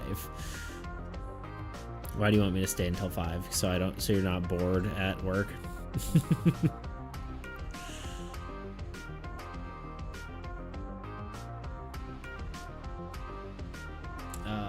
What am I even doing? Make a copy. You think it would just say duplicate instead of make a copy, but you know, here we are. Rename. Let's call this V2 for now. I work 9 to 5 and I've been enjoying your stream. I guess we'll see where we go. I could probably hang for a bit longer. I want to check something.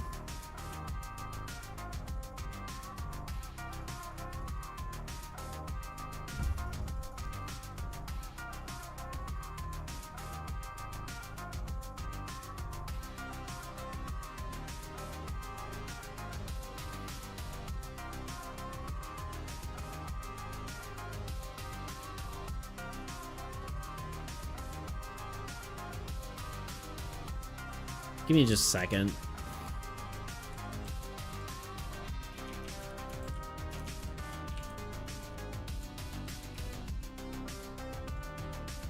Oh no, this is unrelated. I just want to check something real quick.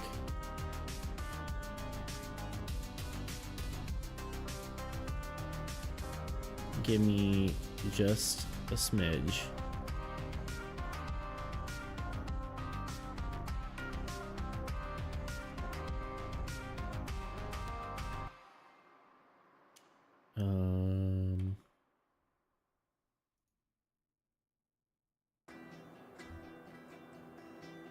Yeah, I don't know. We'll see. Just kidding around. Do your thing, homie. 10 out of 10 stream though. We'll stay. Okay, cool. I'll work for a bit more. A lot of time I work a little bit over if I'm you know, stuck on, not stuck, but get absorbed. But we'll see. We'll see how we go. We'll see how my brain works. I could relax with some art at the end. I wouldn't mind. I probably need to do work after anyway, and otherwise I'd probably just like lay down and die. So okay, this is the original version. We need to be editing the copy. V2. Okay, we need... So we're doing dexterous now. We want to... we need a new sheet. This will be our corruption sheet.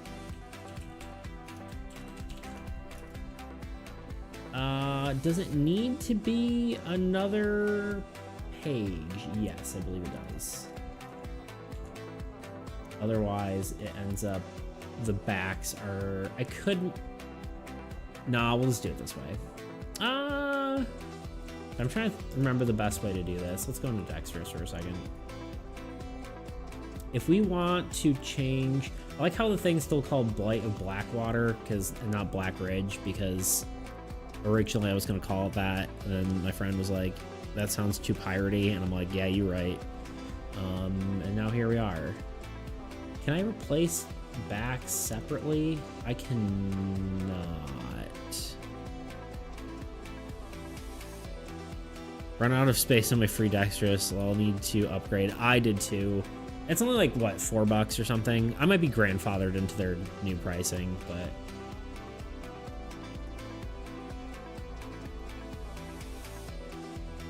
I think...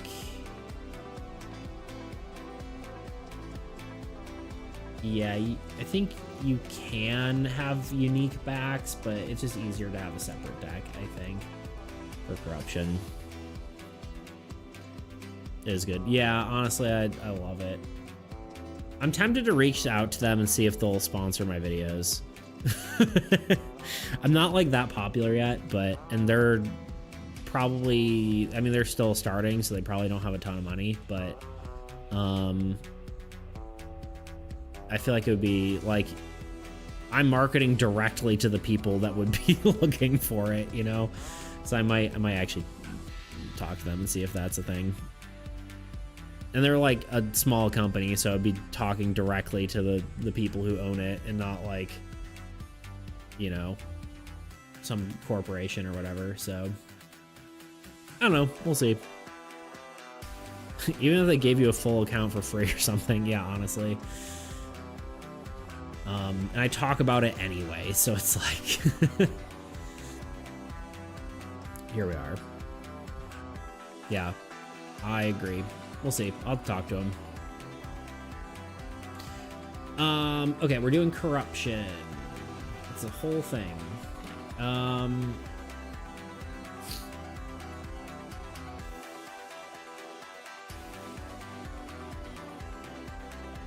We'll just copy this and then see what we actually need. All right.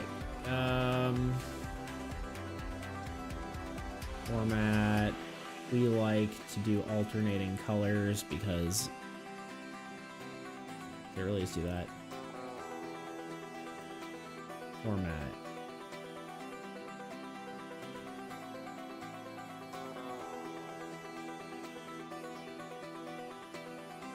Alternating colors. Does that change when I... No. I forgot how to use spreadsheets. It's okay.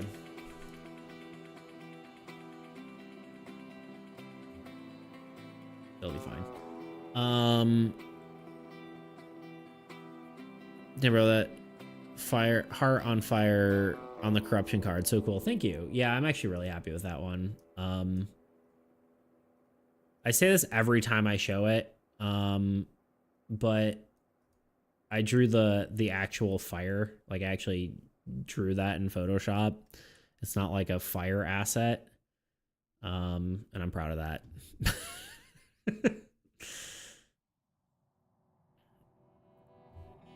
I think it's pretty cool, you know? Pretty much a big deal.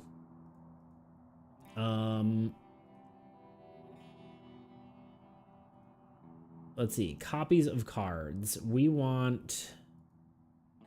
we'll say it's like 2 of each for now. I don't know how many... Let's just put all the corruption in there, and then we can decide whether it's bad later. Can we just...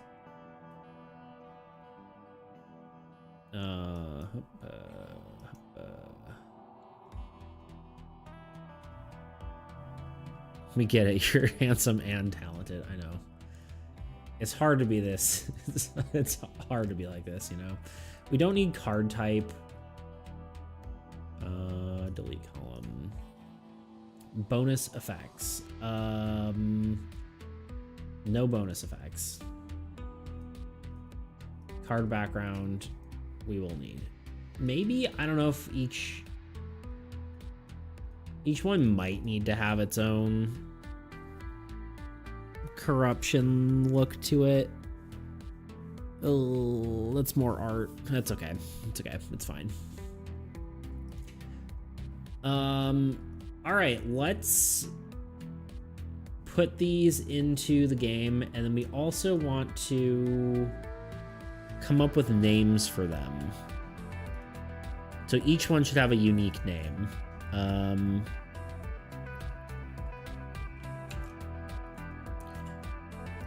Honestly, my favorite one so far is the doubling rewards.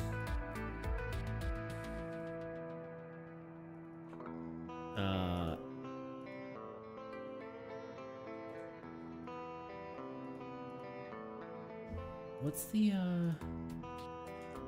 we may as well,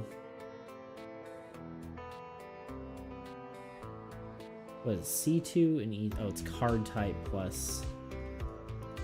We can probably just do, the card nickname should be,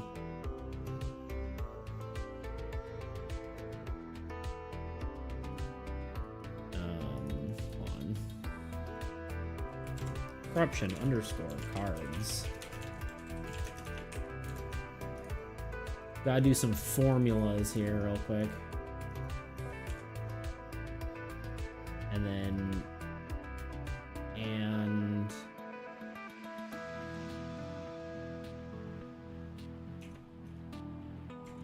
actually it's probably just this, right?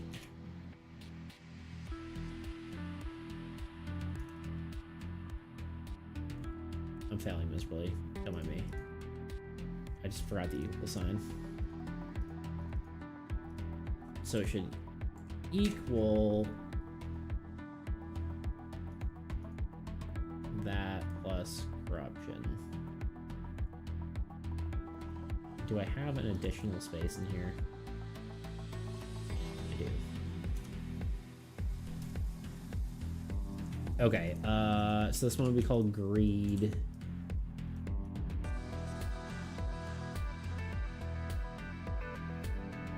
What do you mean? Corruption card C2. Greed. There we go. Just broke it by pasting for some reason.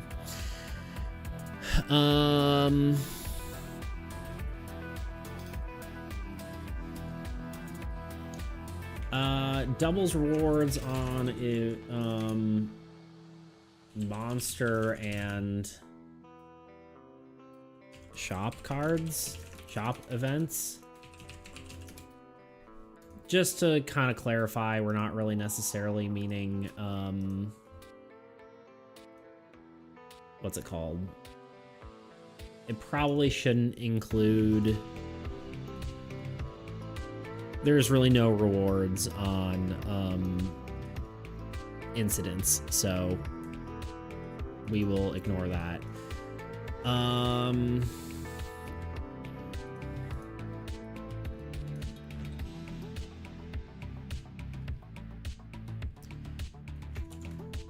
I think we're probably about to talk to our good old friend ChatGPT.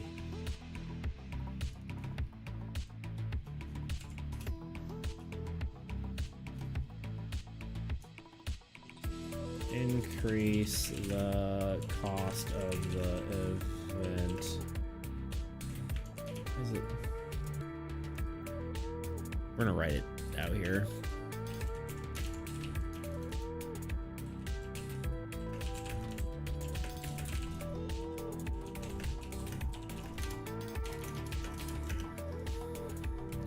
Increase the cost of the event by 1. Do we want to...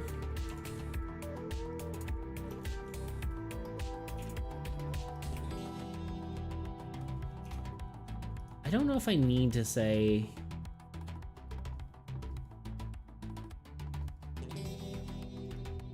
Why did this change the font? Oh, this is just default. Default? Oh, it needs to be that one. There we go. Double the reward. Why is this not? We want to format alternating colors. Will this work this time? Wait, what? I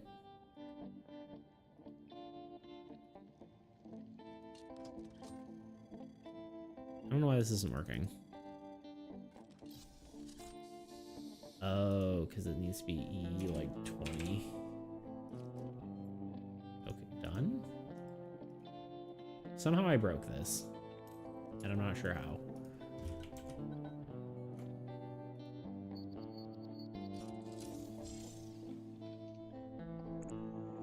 Remove alternating colors. Let's try it again. Done. Beautiful. That's what we wanted.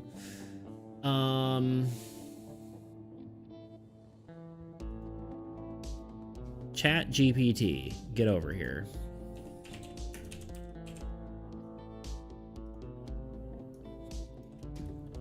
Give me words associated with corruption.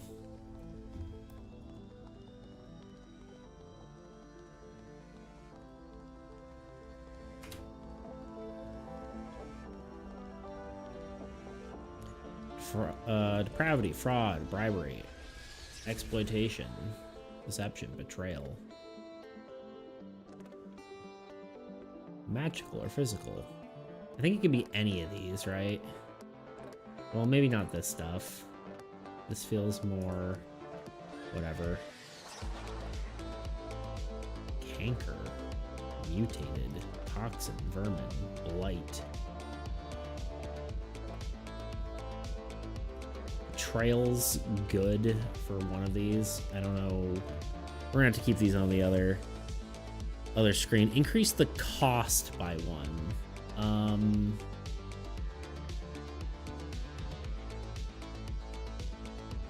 There's gotta be a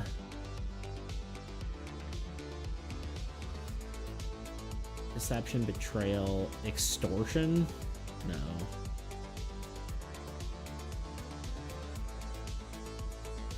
Collusion, manipulation.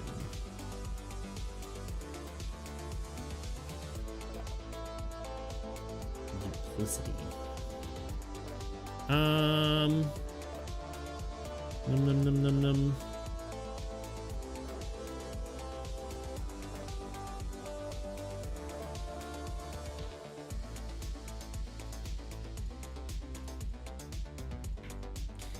What about one that has to do with increased cost?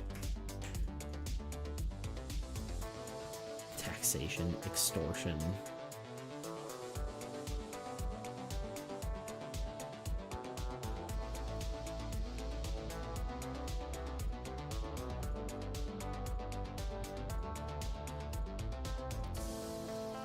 Siphoning doesn't really make sense. Taxation feels too, like, whatever, whole.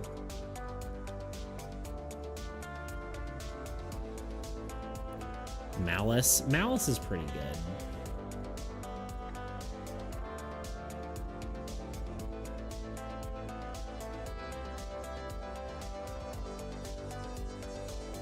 Yeah, let's go with Malice for now.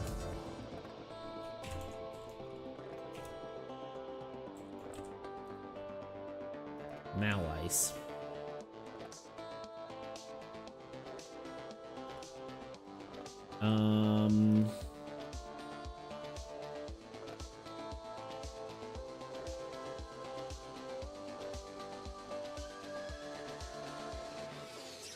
Why not?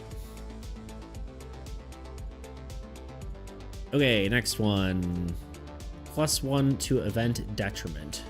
This is specifically creature. Okay, this is actually, you should say creature, not monster.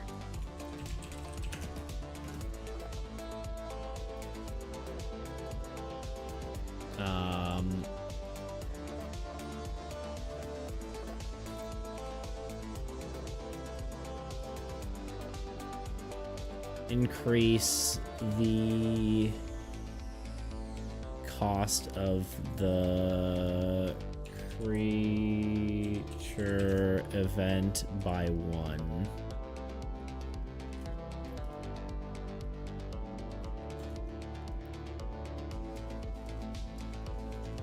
I just wonder if it should be something other than creature.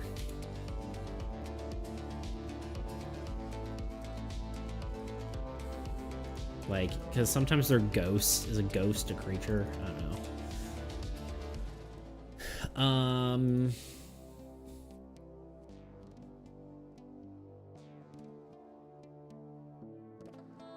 This actually might be better for Malice. I'm not gonna lie. Because this one is more like... Why does it do that? Because Malice feels like you're gonna get hit more. Like Malice or Wrath, actually. What's Malice? Let me look up Malice. Malice.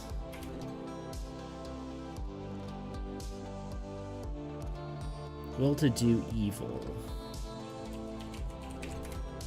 Maybe Wrath. Actually, maybe we keep that as Malice, and this one can be Wrath.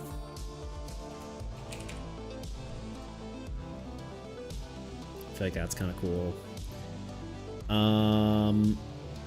Lowered reward.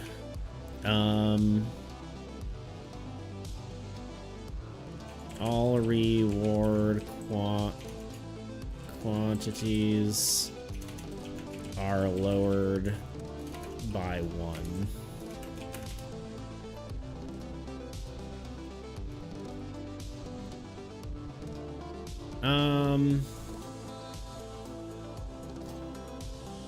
I feel like that's more interesting. I was about to say it could be like half the rewards and like it can't go below a certain number. But I think lowering it by 1 is maybe more interesting because it can be both either beneficial or detrimental. Like you could put it on kill the creature, and then you can make it so someone doesn't take corruption if they roll a 1. So I think that's kind of interesting.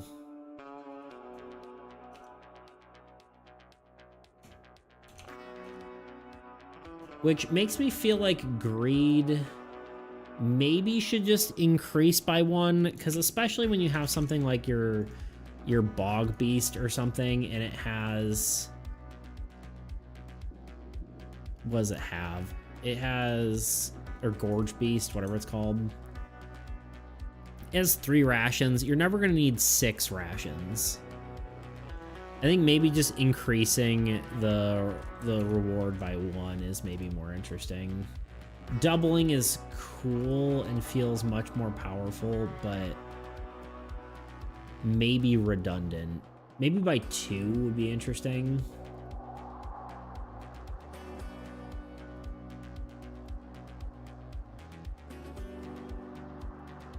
I'll do this just because these are like opposites. Why is it doing that? Since when did it... I guess you just had to double click into it. That's why, okay.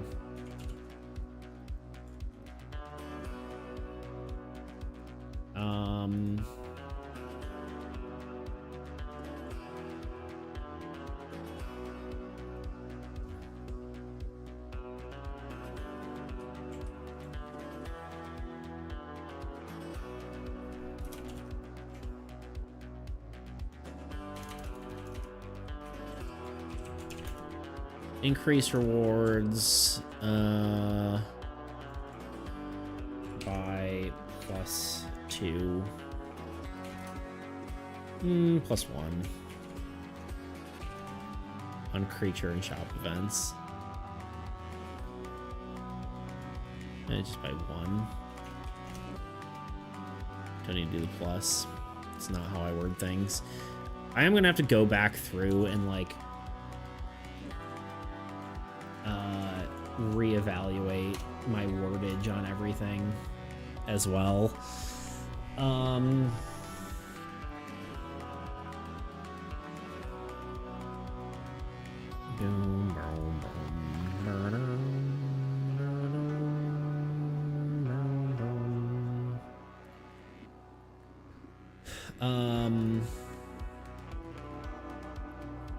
Similarly, we want this, but decrease.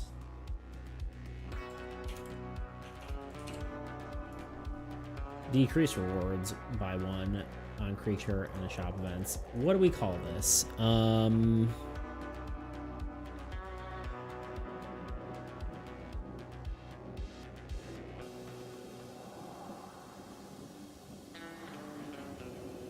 There's maybe this greed and the other one like theft, right? Well, no,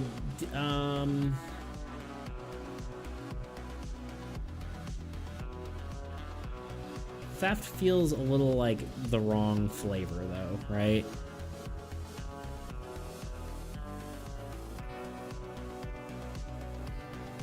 Give me more words for stealing along these lines. Envy or avarice? Let me look up avarice.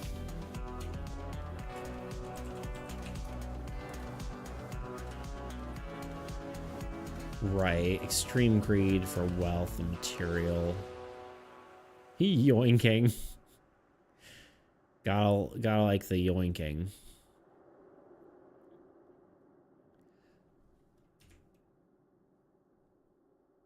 Envy is good, I think. Envy. I'm just...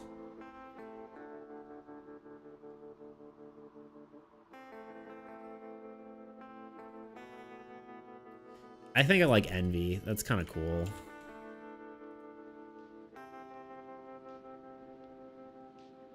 Extort.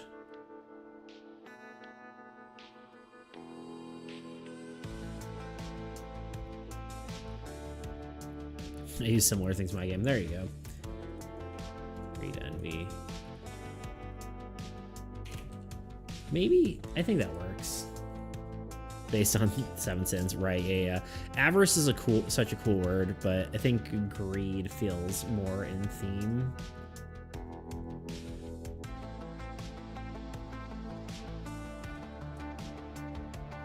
Because it's kind of like trying to find a middle ground between like cowboys and like demon corruption magic, you know?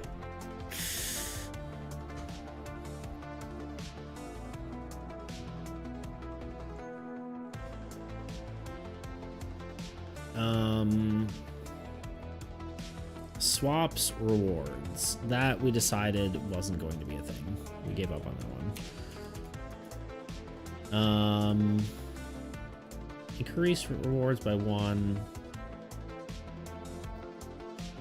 That is this. Hold on.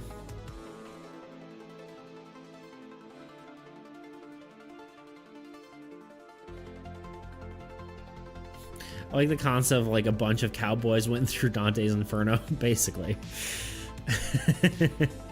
It's sort of like the idea, I guess, for this is like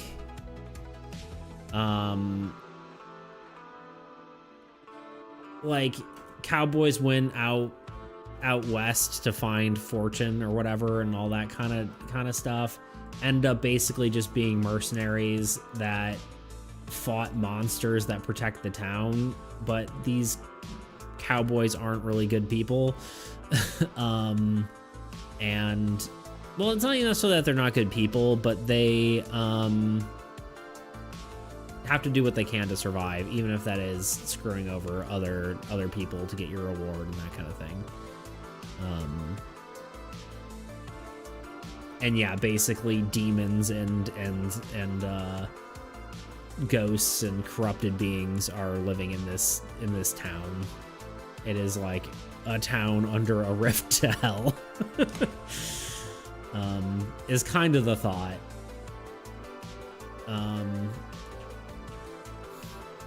Like Diablo, like, but Cowboy Grimoire, yeah, most, yeah. Yeah, it's basically like Diablo's story, like if you play Diablo 3 and how like everything's just starting to get corrupted, that, except cowboys. Yeehaw. We got lowered cost. Increase the cost. I'm gonna move these. Okay, hold on. We're gonna move stuff around here for a second. This all moves up. You're fine. Chill.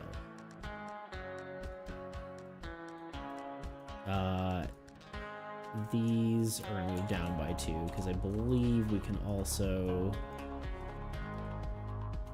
That was by 3.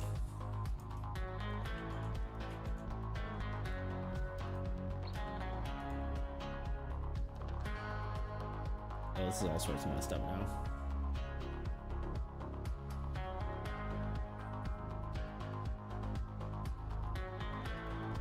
I don't know why it's doing that.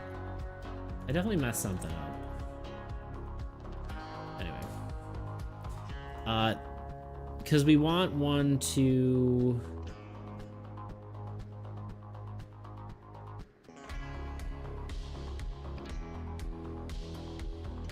Don't mind me. I'm just organizing here.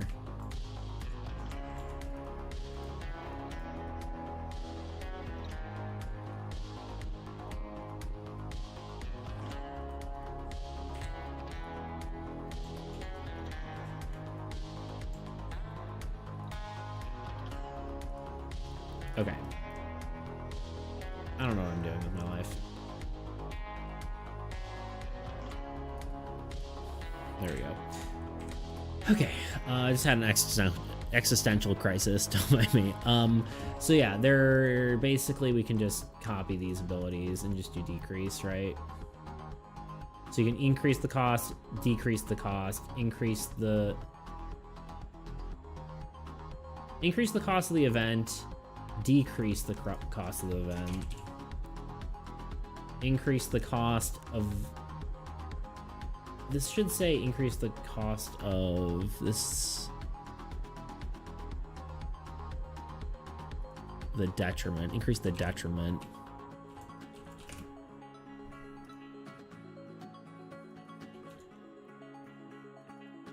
Increase the detriment of the creature event by 1 is what that should say.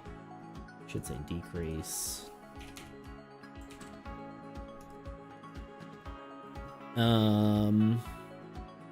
And I feel like this is fair. That's only like 1 for each of these because you could, in theory,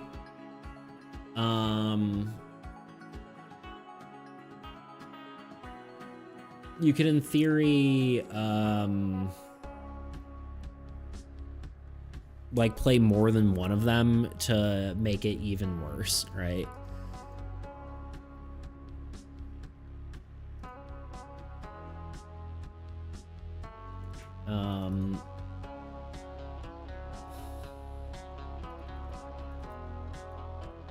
Add a weapon card to the event cost.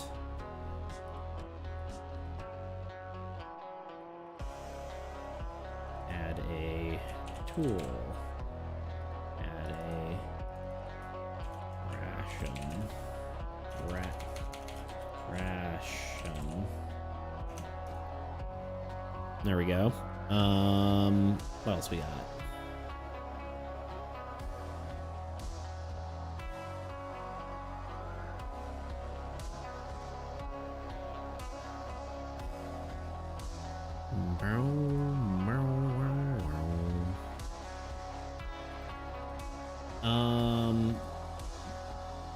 I'm just getting these all in here now at this point.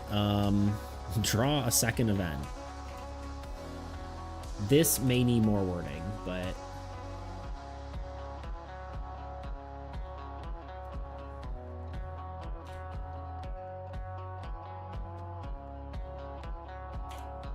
for now, I'm trying to think if I need to explain any of this.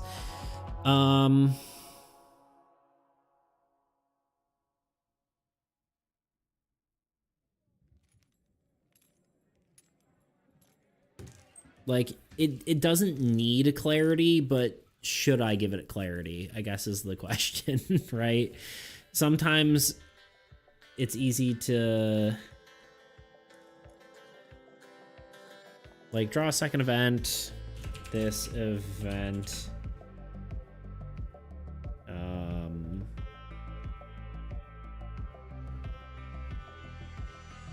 takes place at the same time as the current event.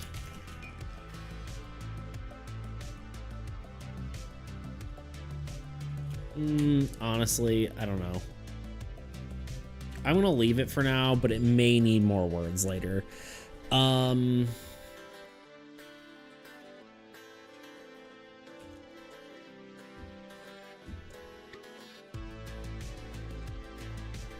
All right, players that don't participate in an event take 1 corruption, and then I think we probably don't want a skip event or rotate all items counterclockwise. It's kind of a fun concept, but it removes all player agency with the exception of the player who plays the card, which feels too powerful, and I'm not sure I like that. So,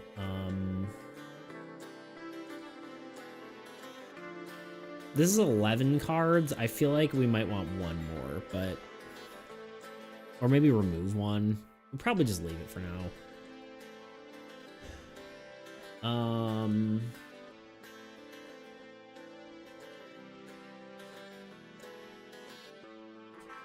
The funny thing is, like, I want opposite names. Like, so I have Malice here for increase the cost of an event, but what is decrease the cost of an event called? Like, part of me wants it to be the opposite of Malice, but in theory, it's still potentially a bad thing. So, like, the opposite of Malice, like, what is the opposite of Malice? It's gonna be like something like kind, right? Love, right? Benevolence, kindness, goodwill, compassion, charity, generosity. Yeah, love, altruism, righteousness. But, like, I want a, like, love shouldn't be,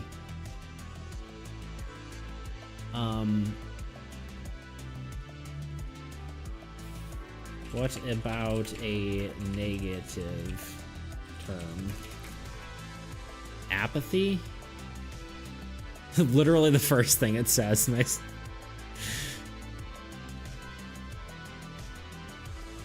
Complete lack of concern or emotion. Indifference. I'm a bot. Aiden's just ChatGPT.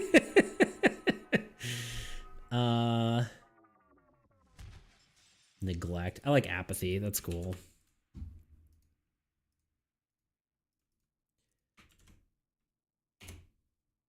I got the chip.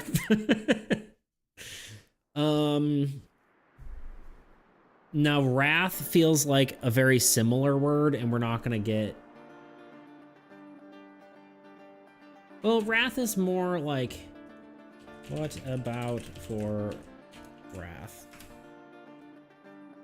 Looking at opposite wrath, intense anger, here's something fitting. Timidly, interesting. Okay, you could do something like...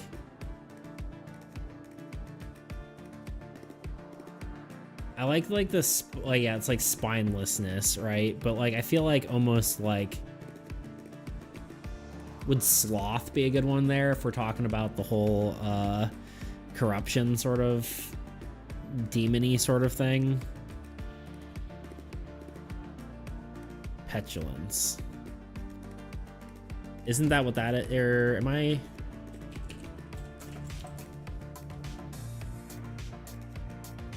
Quality being childishly sulky or bad temper.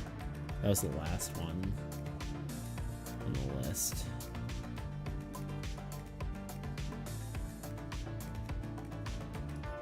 Yeah, I think that's good. It's a nice, like,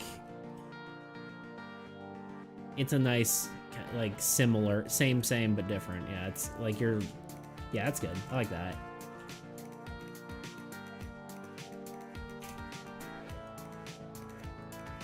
I don't think I ever understood what that term was. I'm not gonna lie. I think I just assumed it was something else.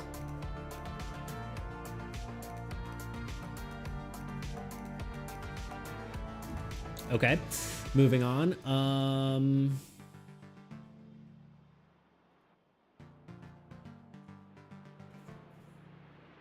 You know what? Players take that don't, well, I think players that don't participate in the event take 1 corruption. I was thinking that might be bad, but the nice part about this is it can be played on shops, which makes its own detriment, which is kind of interesting. Like, so you have to participate in a shop or take a corruption. You know what I'm gonna do? I'm gonna say 2 corruption, and then we're gonna make a copy of this one and say take 1 damage.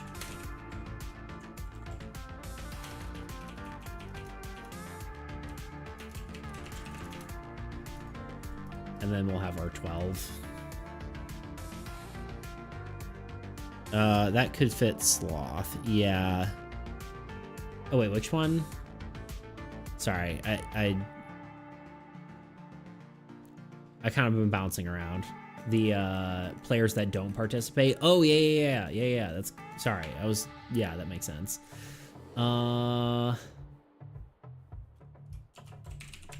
Yeah, players that don't participate. Sloth. That's good. Yeah. I have 2 of them now though. Or, well,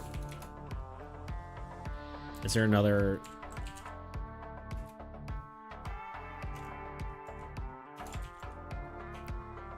I'm trying to think. Is there another one that's like that? That's similar? Let's see. More words. Like sloth, as in listen.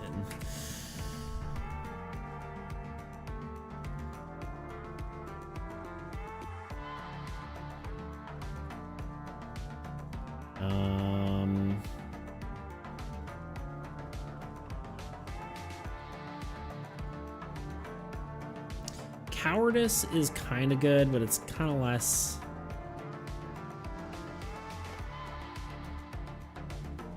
What if it's like because you're taking damage instead of corruption, it's more like what's the like oh god, what's the word? Like not decay. Decay might work, but I'm thinking like necrosis maybe? No, I feel like decay works better actually now that I'm saying it. It's called decay, I think, for the damage one, because there's one that does corruption, there's one that does damage. So sloth and decay I think work well. All right, and then we have 3 that add like a tool, a weapon, or ration to the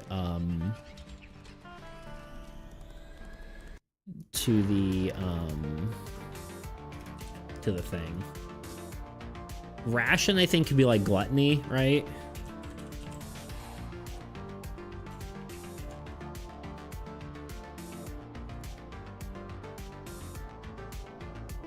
Decay is a more natural process. Yeah. Do we have like, okay, let's see. A sin for decay.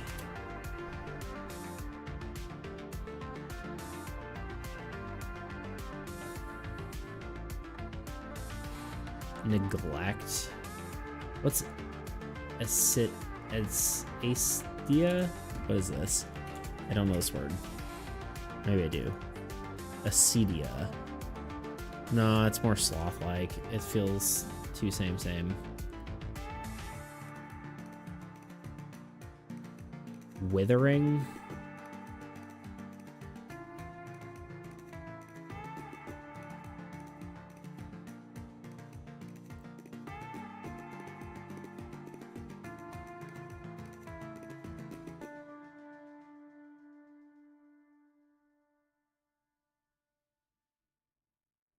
You know, you could have just used a thesaurus, right? I could have, but ChatGPT is right here. You could have, like, rotten. I think decay sounds cooler, though. It's my biggest thing. Yeah, I guess it also deals with someone's personality. Also, welcome back, Maximus.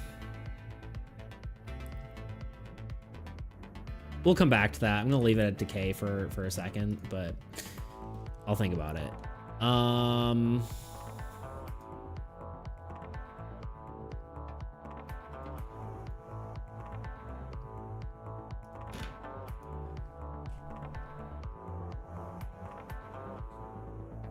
Because I kind of like the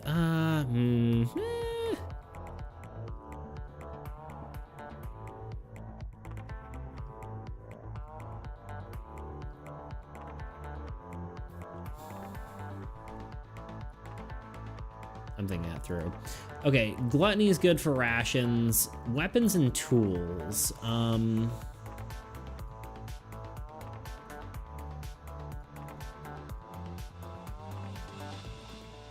Remind me, what are the 7 deadly sins?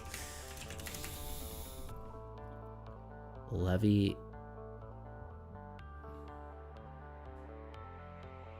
Less gluttony, sloth. Okay, yeah, sorry. I was just trying to remember.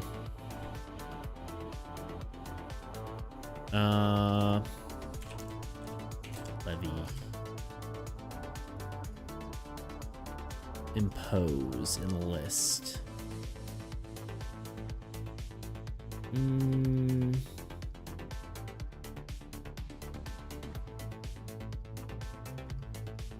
Active enlisting troops. Active. For which one, though?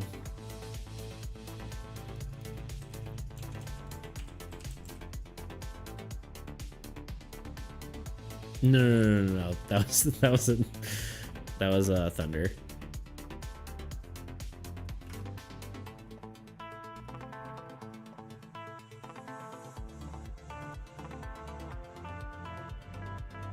Demand taxation, payment, summon money, and blah blah blah. Maybe adding cost. I like it, but we have 3 different ones is the problem, so I feel like it needs to be more specific than that, potentially. Because I did for adding a ration cost as gluttony. What's like adding a tool cost or a weapon cost? Like a weapon could be like aggressive, right? Like aggression or like sin. I mean, that's wrath, right? But we already have wrath as one of these. A tool could be like pride, potentially. But wait, so like tossing aside.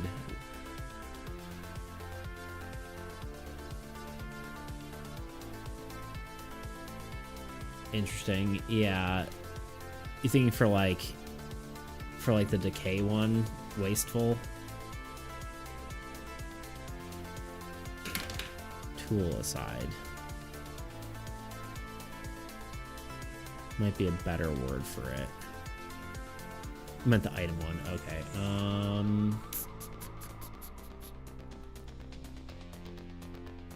I'm thinking for a second.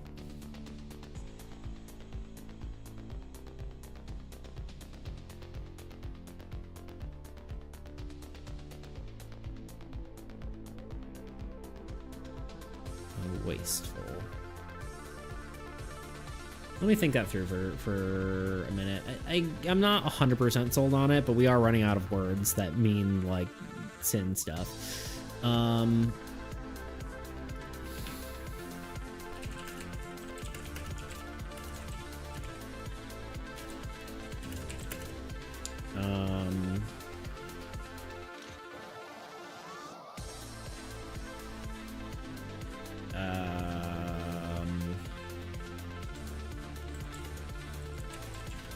No, pride could work, honestly. I was thinking that too. Extortion added to the tool. Extortion I almost would want to be for the weapon. Maybe? Wait, hold on. I know we had some of these here. Oppression might be good for tools, actually.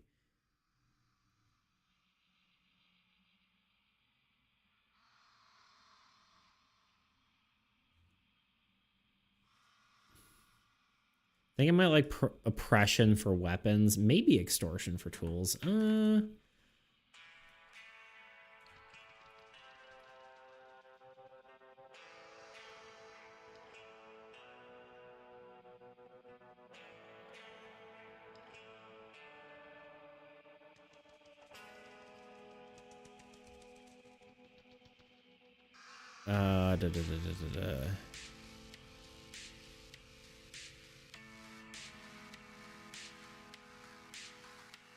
Swindle.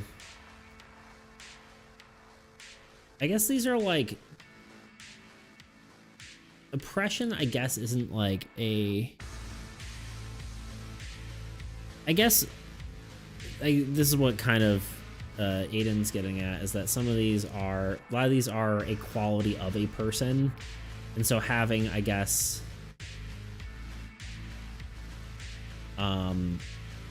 we might be getting our terms a little bit confused, where it's like they probably should all be a person quality rather than something that you do. I think that's what you're getting at. Because now they're just kind of words. I think I like pride for the tool.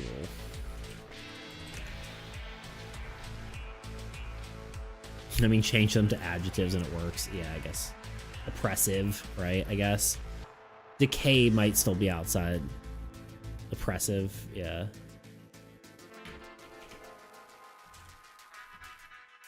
Prideful. I may have to like go through each of them. Avarice. What was avarice again? That's like greed, right? I have greed here already. I don't know if I want a greed and an avarice. I like the word. I think it's like a sick word, but I think greed fits better with the cowboy theme, you know?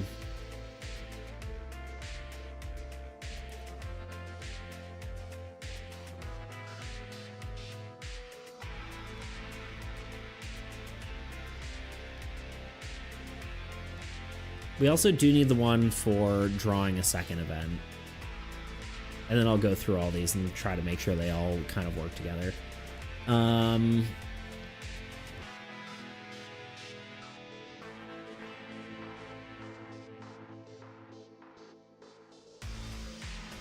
A second event. What would that even be?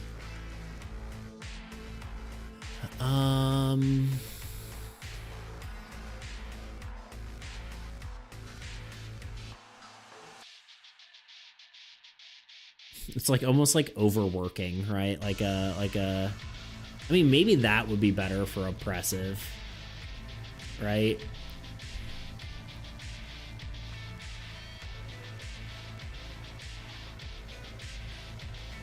Because that feels like you have to do more than one thing at once. So it is oppressive in that sort of sense, whereas a weapon feels more like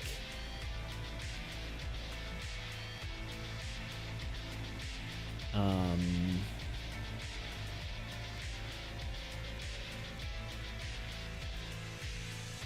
like, I feel like it needs, like, violent. Violent, honestly, is probably it. I think violent for weapon.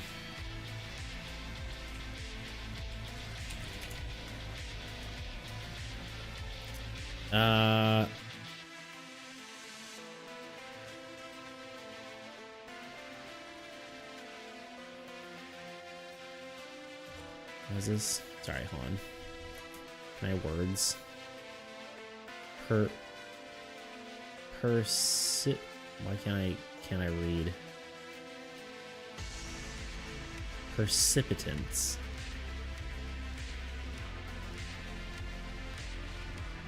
The quality of happening with headlong haste without warning. Interesting.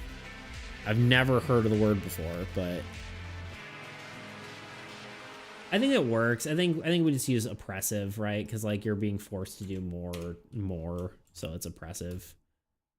Did I even spell violent right? I don't think I did. Maybe I did. Yeah, I did. It just looks wrong.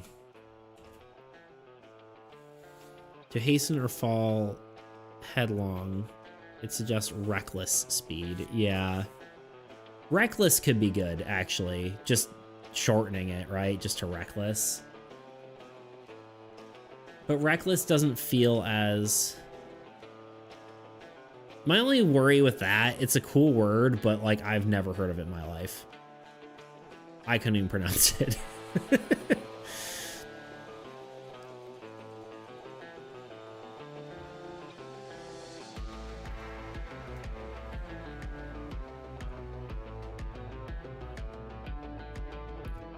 All right, let's change all these to like, because I guess let's change all these to like a quality a person has, right? Like malice, I guess would be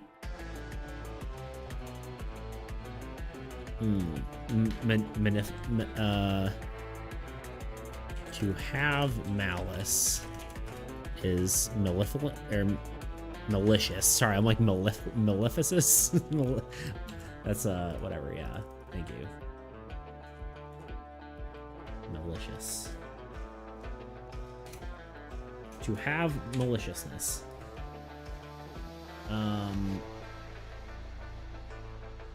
Is apathetic? Is that right for apathy? But I thought that was...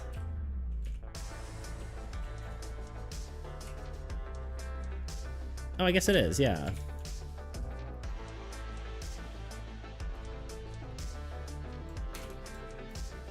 Wrath is just wrathful, right?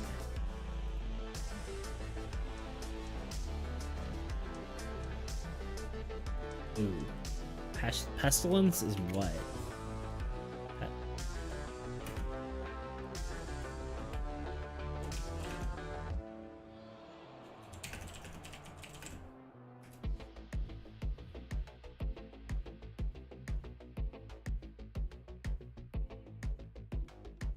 Oh, this is not what that's not what I asked for.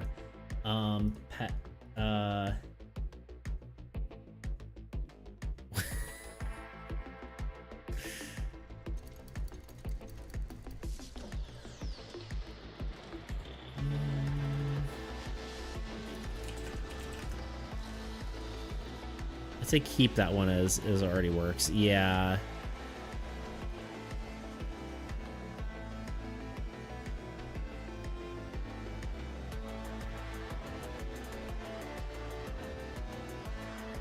Yeah, I think we just leave that one. Greedy, right? Just a lie, right?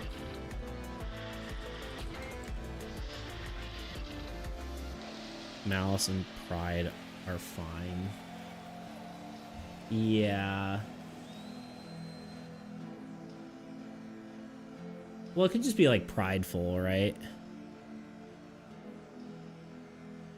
You always could polish it further. Yeah.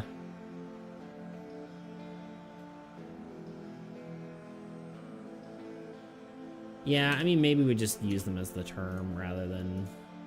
Decay is the only one that I'm not, like, solid on. Decay.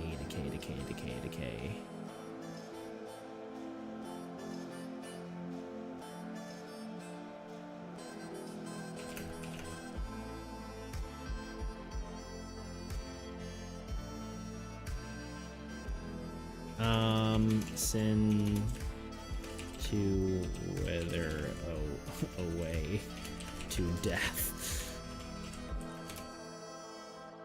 Maybe like neglect, not neglect, but yeah, I mean neglect could be it. Go faster, I mean decay. Because like the idea is like withering.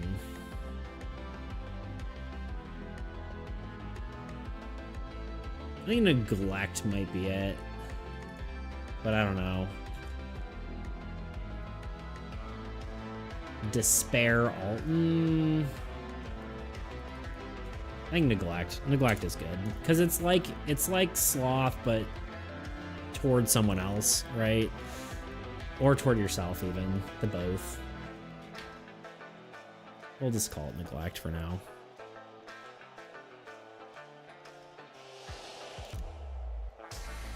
I guess all these, it actually probably just makes more sense to just call these like malice and apathy because they're all just words now.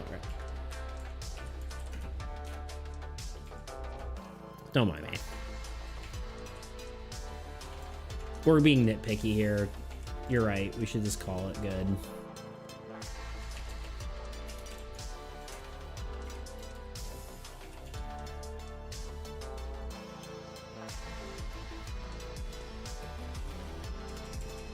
These words sound cooler as whatever. Anyway.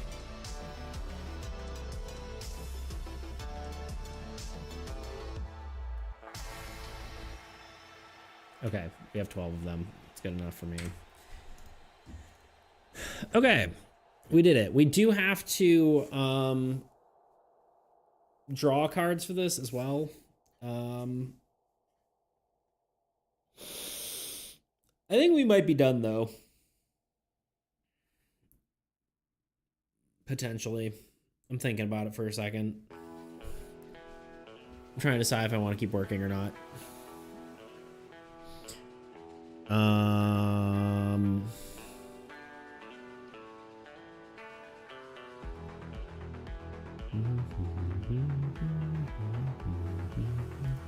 Maybe like 2 seconds to just like chill and check some things.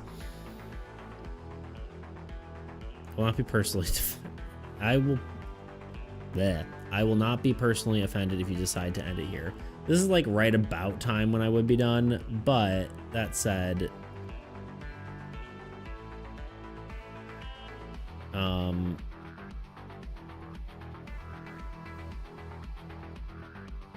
yeah, maybe I will be. I think it's a good stopping point, right? I've pretty much finished exactly at 3 hours, so okay. We got a good amount done though. Those all seem like they'll be interesting to play with. I won't be personally offended starts crying. I just realized I'm only wearing one of my compression sleeves. I don't even know when I took that off.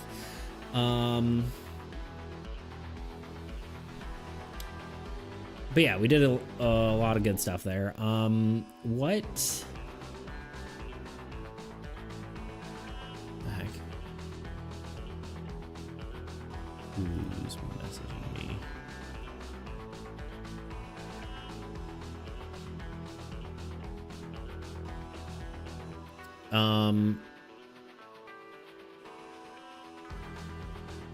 Anyway, well, sir, you have a good afternoon. I'll hope to catch you in the next one. Yeah, for sure. Sorry, I was a little distracted there. Yeah, I think we're gonna wrap up. We got a lot done. Next time, I believe on Friday, we're gonna be playtesting Armies Against Entropy. And then that way we can get a better feel of how it's going. And then Monday we'll probably do more of this, and then I'm gonna be busy for like a week, so I might I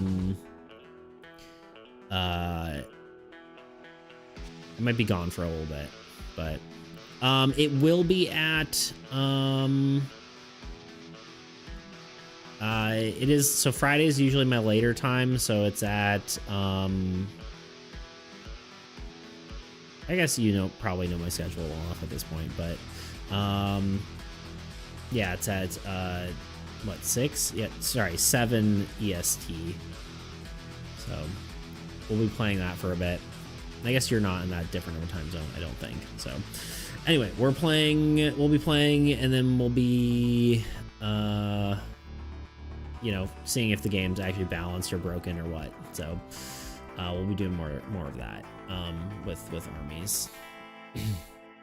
And yeah, I think as per usual, I usually raid someone at the end on Twitch. So if you want to jump on Twitch and raid someone with me, we can. I don't know who that is yet, but we're trying to make friends, So that is the nice part about raiding. Who am I gonna raid? Who knows? Is it gonna take me forever to find someone? Probably. But I probably should just get better at like randomly picking someone, but because you never know.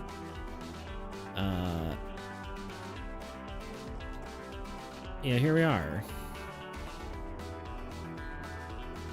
Have fun raiding. Raided. Metal Gear. Raided. Sorry. That's just where my brain went.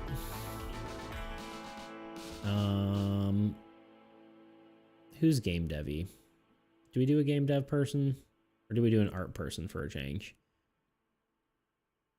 I should always check if I'm following someone that I want to raid. I mean, there are other cool people, but sometimes it's nice to meet new people too,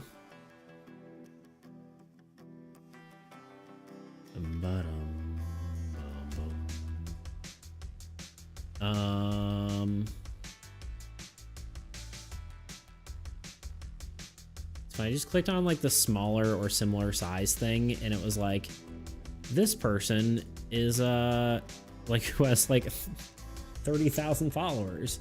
Do you want to raid them? Like that's not how that works. Let's look up like people who do TCG stuff.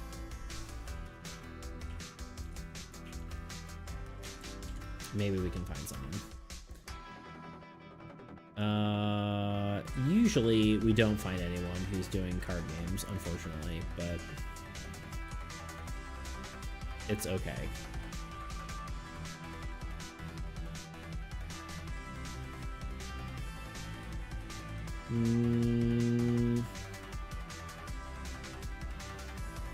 Nothing in English, I would say.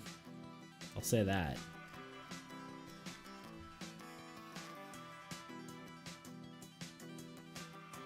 All right, we're just gonna let's check art, and if we don't find anything there, we're just gonna raid someone we know.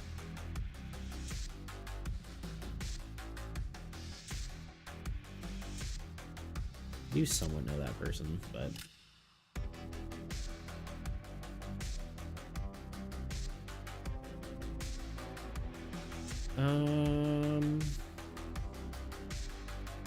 I should try to find like an activity that we can do while I'm trying to find someone. Like some end of stream discussions. That would be good. You know what I mean? That'd be a good thing to do. So I'm not just like sitting here. Should have a thing that we do. We should make something up.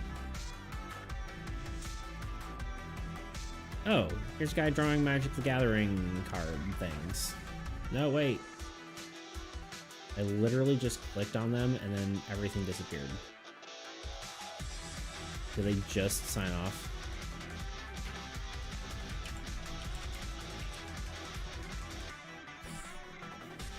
I love that. Gotta love that. No, they're here. Just someone else disappeared. All right, away we go. Thank you all for joining me. I will see you in the next one. See you Friday. Goodbye. Thank you for joining me. I always do this. Hit the start raid button. Takes 10 seconds. They got cool art, though.